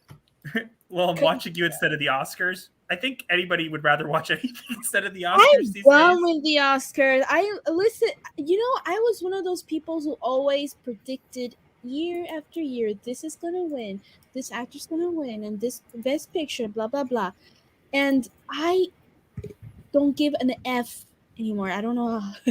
I don't give a crap anymore. I don't care about the Oscars. It's gone so annoying since 2014, since 2015, around that time. It's gotten so annoying, and the virtual signaling and all that stuff. I just bored. Aside from that, I don't get excited with movies anymore like I used to. I just don't. I'm just bored. It's just like the same thing over and over again. The same kind of, like, I guess how do I say, forced political stuff. It's just boring. I'm done.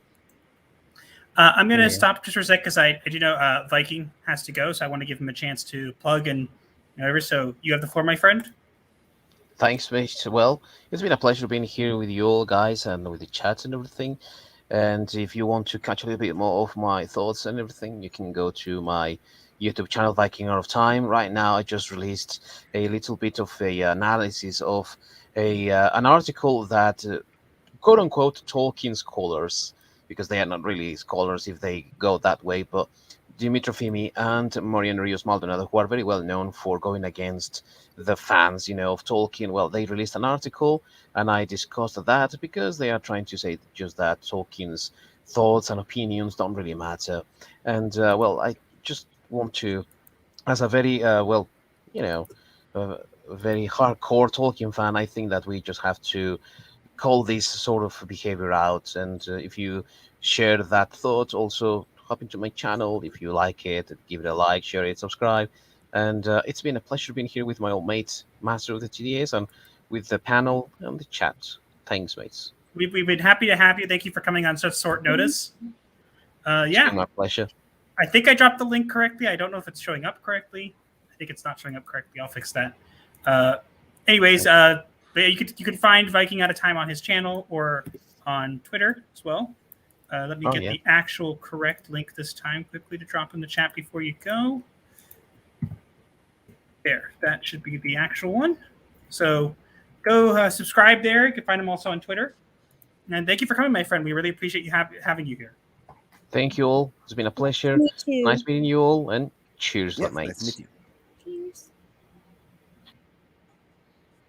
All right. So, and then there were 5.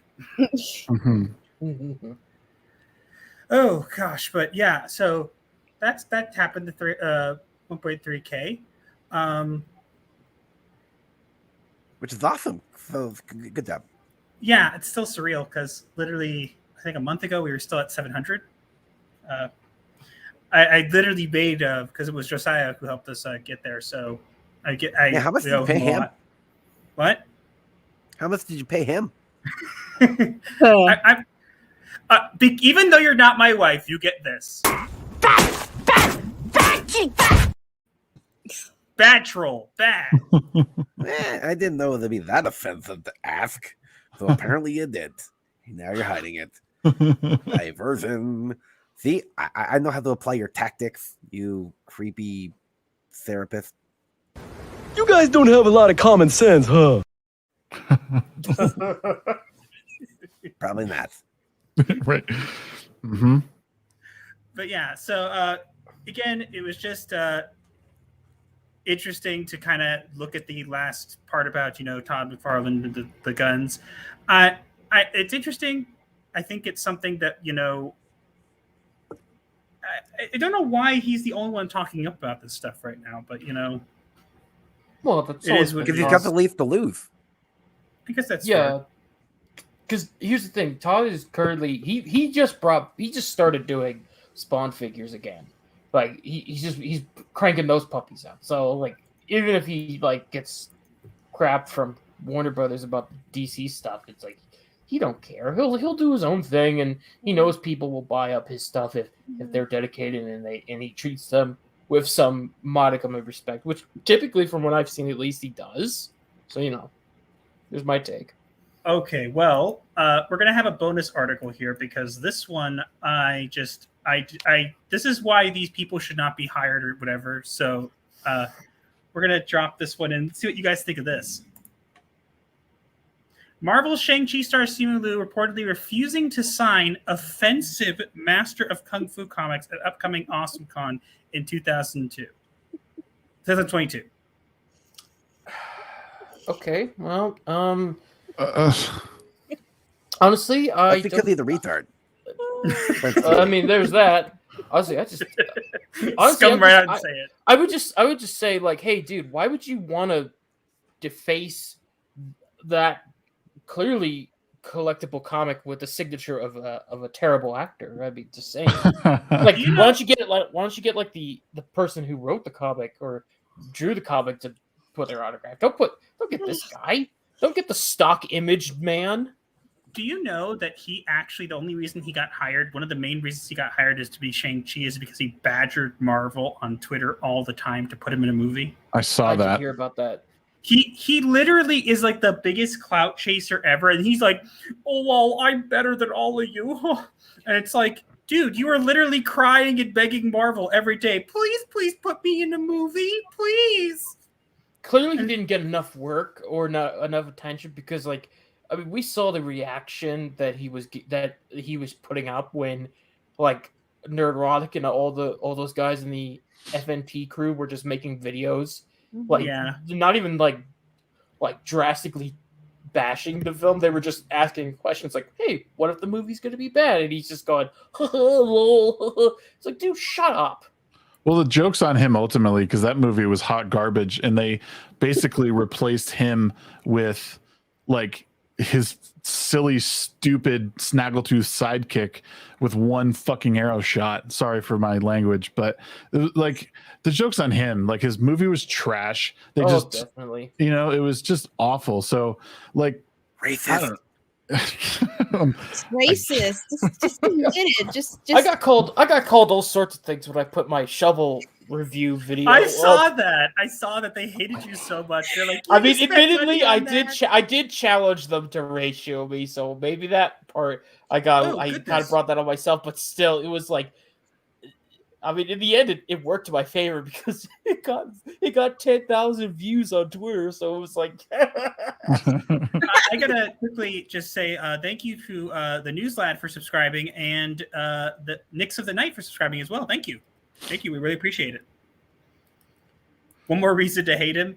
Yeah, look, I'm sorry. Like, does Marvel just like look for like the people who are just gonna piss off people the most?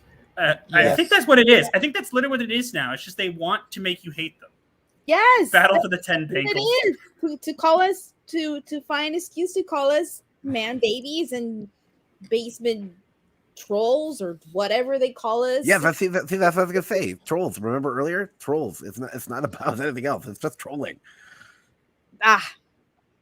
And what's next too with that with that, like him refusing to sign autographs for a comic that's 30 years older than he is, and like, so what's next? Are we gonna burn it? Like, would you like us to burn these comics? Or is it not okay for you? Like, again, someone said in the chat, like he's like refusing like the thing that is getting him paid.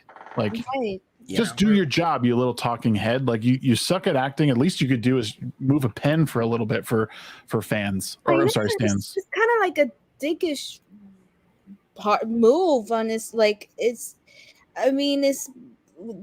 haven't seen the movie. I like I said, I lost complete interest. But there are people who actually liked it. I mean, do it for your fans. Thank yours, or more likely stands, while they saw the freaking movie. So crap. You don't have to be like there was a guy who had the comic and went through all that effort just to get to Simu, sign it. Like clearly he liked the movie, Right. he liked the portrayal, he was Right. happy, Yeah. and the least you could have done was just sign the book. It's not like the guy was asking you to sign your soul away or give away your firstborn child. Just sign a book. Not everything's Like, a come on. fucking like. It's not an act. Not everything's like worthy of your activism, you know. And that's one of those things where it's like, just take a seat, man. Like it's not worth it. Just sign, because this person is really thrilled to be in your presence and or there will be people thrilled to be in your presence to get your autograph, and you should just honor that because people dig you for some reason. Right? People pay for that too. Yeah. I mean, it's not free. People pay for that. Yeah, imagine how much you probably had to pay to get the book if you didn't already have it already. Yeah, exactly. So, Yeah, I just wanted to bring this up. This is actually getting revised soon, so this is probably one of the last times you guys will see it, and at least this way. But yeah, this is exactly why I made this. And funny enough, Melina, I'm going to go off kind of one of the things you said was that you talked about a lot about Masters of the Universe. That's when I made this. I literally came up with this was because it was just like everybody was already coming out and attacking fans. They literally their go-to method now is, I think what they're trying to do is they're just trying to find literally anything they can do to annoy people. That's what they want. They want to annoy us as much as possible, so we talk about them or whatever. But then they don't make money, so it's like, okay, you made us angry, so we talked about you, but then no one comes and watches it. This is awesome. How I know it's used before? I made it. You haven't seen it? I use it all the time. Well, and it's funny because so much crap for that. It's I get crap. The one I got crap death threats for was my pronunciator, which I won't bring up because that'll get me in trouble. Mr. Bug knows exactly about that. I had fun. I had fun helping with that one. Don't get me started on what happened to me on Twitter, but that's how it is. I mean, remember when what's her face? That blue-haired chick, rat something. When about Masters of the Universe, that she went to who I followed, and she circled that I followed Ben Shapiro. So I know who you're talking about, and I don't know what the fuck. Pardon my F-bomb, but again, what the fuck that has anything to do with Masters of the Universe? Because these people here's one thing I want to bring up. You make a great point, and I think it's a good also because we are getting close to the end of time, so we are going to start to wrap it up. So I want to make a good point here. Actually, I think it's because this is supposed to be the therapy couch. There needs to be some therapy. You know, it's like kind of a. So here's the man button really needs it. You know, you're not lying. You're not lying. Yeah, well, if this is therapy, I'm going to need one thing. You get this roasting studio that he broke glass ceilings as a movie star. I got canceled for socks last week. Okay, socks. Socksist. You should be shirts. They actually are shirts. You can find it in our merch store. As I said, they are getting a change soon. So if you want to get the ones that are there currently, go get them now before they're gone. But no, because you brought it up, I'm going to do this shameless plug. Sorry.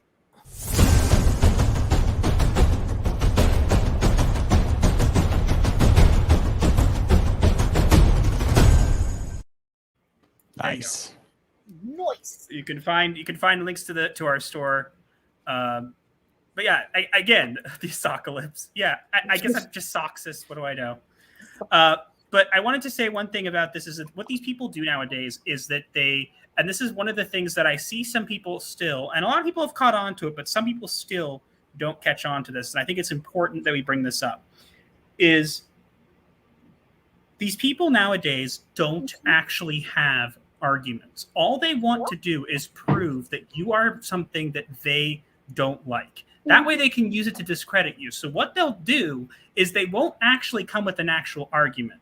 They'll tell you, hey, you're a this or you're a that. Because what they want is ultimately for you to get mad. They want you to get mad and lash back at them so they can go, see, you are the thing we said you are, because that's whatever. So the best way to handle these people, sometimes it's fun to dunk on them. I get it. I fall prey to it all the time. I like to see them dance myself. But one of the things I like to do now is just be nice to them. They have no clue how to handle someone who's nice. If you're like, I'm sorry you feel that way, what are they supposed to respond? Well, you're still a blah. I'm like, well, I'm sorry you feel that way. Hope you find help. They don't know what to do. So these people will try to find anything, like what you were mentioning, Melina. They'll circle people you're following or whatever. I literally had it. I got to be careful saying this. I'm going to play this in preemptively because Mama Susan's going to get me. So I'm going to play this preemptively. You have made Mama Susan very angry. By the powers invested in me by the Illuminati overlords, I spy me. I curse you to forever bear the yellow symbol of shame. You are demonetized. Sorry. Anyways, I once got called, and this was because of who I follow, keep in mind. And keep in mind that I'm also Jewish. I got told that because of the people I follow on Twitter, I literally have the equivalent of a certain sign from the Holocaust digitally on my profile because of who I follow. Digitally. Yeah. Because of that. That's what they said. And I was like, what? Well, so the internet and Twitter in general has just basically said, you can say whatever you want, and it's true. We will validate anything. And it's that whole crew, just all they do is like, we just have to validate each other. We validate what you say, we validate your identity, whatever it is that you want, whatever it is changing. It's all fluid. Doesn't matter anymore. No common sense. They invalidated mental illness. Yeah, exactly. And I say this, and I say this openly, and TDS knows this. I have depression. I'm clinically depressed. I didn't go to TikTok and say, "Oh, I have that." No, I've been depressed for years, more than 12 years. And what set it off was my mother's passing, and a lot of things has happened after that. And back in 2017, I was also clinically diagnosed with borderline personality disorder, which is a very aggressive mental illness. And I don't go around on my Twitter and put that as a badge. Why? Because I want to be treated equally nice, like anybody. But we could treat you better if we know about it. I don't want to consider myself like this what do you call this fragile, this weak, wounded kind of animal. One thing is sympathy. Sympathy is different. That's different, right? But not the kind, that, oh, poor thing, don't say this to her, don't say to that. Not that either. But the reason, like I said, I don't put those things on my Twitter is because I want to be treated equally, just nice. And right now, I do have the Puerto Rican flag, but in my last Twitter, I didn't put Puerto Rican or anything like that. And this one of them said that, are you not literally white? And I was like, you don't say that, or you don't ask that to a Puerto Rican. That is absolutely offensive. You say that here in this country, I'm not joking. You get your ass beat. I'm not even exaggerating. You can't do that. It's just no excuse. And I think like they were looking for an excuse to oh, this person is just being sexist or racist because she's a white girl, Starbucks white girl, whatever. And it's no excuse, really. It isn't.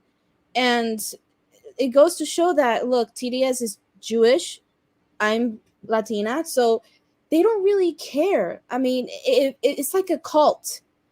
It's absolutely a cult. And they claim to speak for you, but if you say, hey, no, that's not how we do it here, oh no, you're against the cult. The same thing like with the Latinx. Please don't say that. Don't ever say that. I'm telling you right now, everybody in the chat in this panel, do not ever say Latinx, especially in front of me. That is absolutely, it's unnecessary, it's stupid, and it really is offensive to the Spanish language as well. We say Latinos, that's gender neutral. Latinos is gender neutral. There's no such thing as Latinx. It sounds like a fucking brand for a condom, Latinx. No, it is not. And these people get so angry because I'm like, it'd be kind of spicy. Oh, it's spicy and it lasts. It really lasts because we're known to be very party goers, and so yeah, it lasts for a long time. But usable. but believe it or not, we're not into spicy things. Actually, we're not. That's the Caribbean is different. Caribbean is more like fruity-ish, kind of salty-ish, not exactly spicy. But that's another topic for another time. The point I'm saying is that, like, it's not like I don't need them to speak for me. Like I'm just an individual, and at the end of the day, I'm an individual. And just because I don't fall into this cult bullshit of the Latinx people and all that stuff, it's that, you know, they find an excuse to actually belittle me and insult me in this way. And it's like, what are you doing? Are you supposed to be like defenders of the minorities and women and people with mental health problems and all that stuff? They just become as hypocrites. They're moral. They're what do you call it? The moral superiority. I'm sorry, I can't say it properly. Morally superior. Yeah, it's just bullshit. They just want to go above us, and it's backwards. It's backwards thinking, in my opinion. That's how I see it. I hear you. And you know what, guys, I've been great having you guys on, but it is getting late here for me, and I haven't eaten yet, and I have other things to get done for today. And we're about at time anyways. I appreciate you all for coming on. I'm going to let you guys plug anything you guys want to plug. I have your links ready. Let's go. Let's start with Lena. You have the floor. Oh, hi. Hi. So yeah, I'm Melina. You can find me on Twitter, Melina Vader. What else? I do have a YouTube channel. I don't know what the hell I'm going to do with that YouTube channel, but it's also Melina Vader. And if you're a Whovian and you enjoy a lot of Doctor Who stuff, I am part of this wonderful team, this panel called the Legend of the Traveling TARDIS. We are, our goal is to make it to 2,000 subscribers by May 19th. We had Sophia Miles in there. She was the actress who played the girl in the fireplace in with David Tennant. We had Pete Levy, who was the producer of Doctor Who Flux. So a lot of content is coming in. We go live every Tuesday, so go and check us out. And thank you, by the way. It's been a pleasure being in this panel and interacting with all of you. It's really fun. Thank you so much.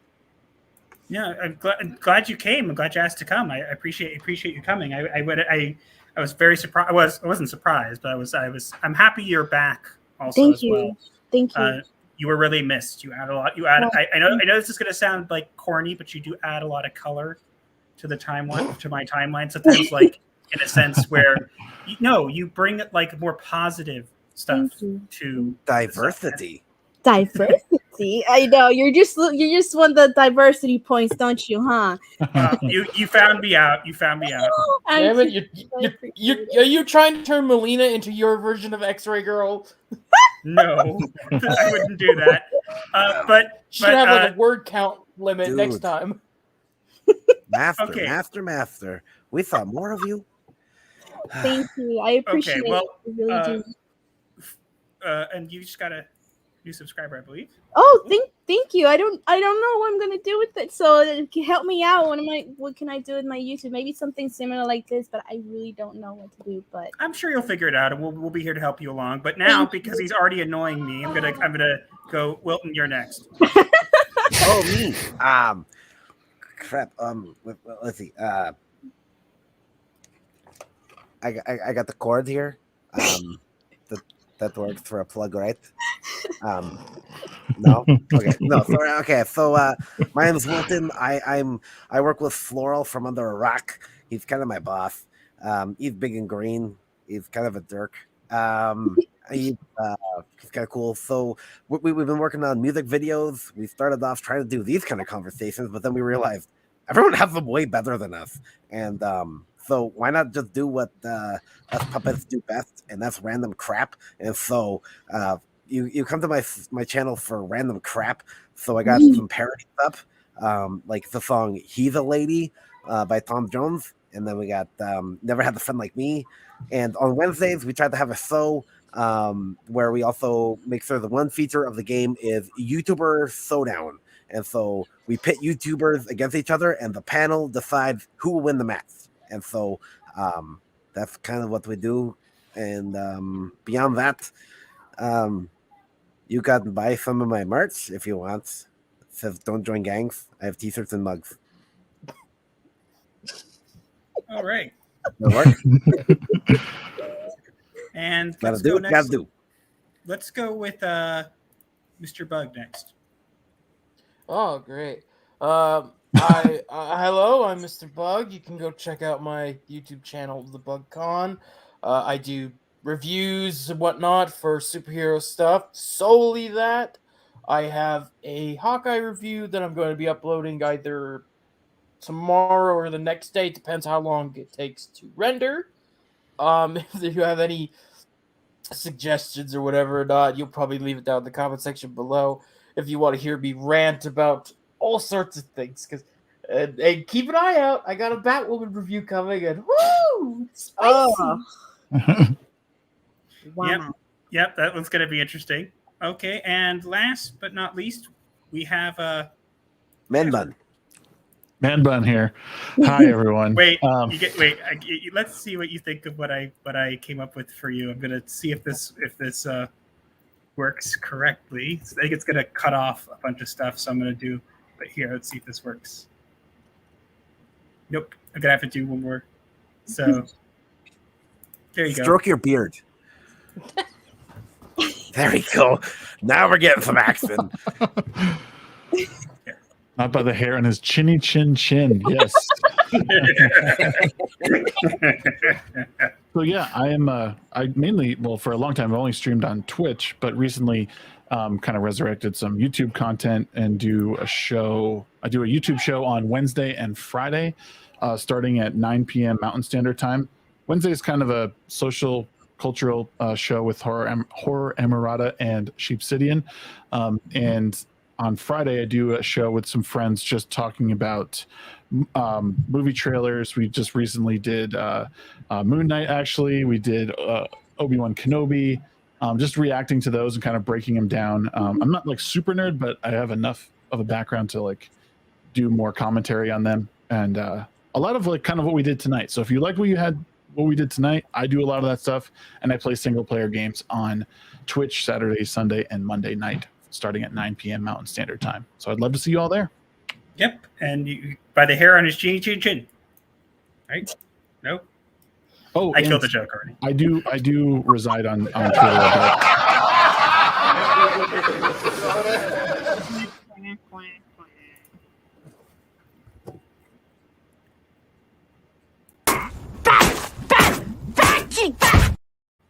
Okay, bad troll. That was a very awkward gap. That was a really long wait. It really was. You had to wind up the shove the fucking broom there, you know. Alrighty. Anyways, and you can always find me here with my wife. Normal videos should be coming back in the next couple days. There is you're married? Up. Yep. So many people on Twitter say you're not. Yes, they always say that I'm not married, and it's so annoying because it's in my bio where they put their stupid pronouns. You'd think they'd look there first, but no, of course not. Well, Twitter ain't a real place, so what can you say? True. That's true. That's definitely true. Anyways, we're gonna head out now. I'm gonna do kind of an outro. It's very short. It's the one we usually do for our videos. I'll probably come up with one for this live stream at some point. But yeah, thanks everyone for coming. Appreciate it. Again, normal videos should resume next week. We'll keep you updated on Jewish holidays coming up because they will affect the scheduling. And yeah, thanks everyone for coming. Thanks for all the subscribers. Thank you for 1.3K. And yeah, let's I'm going to remove you guys one by one.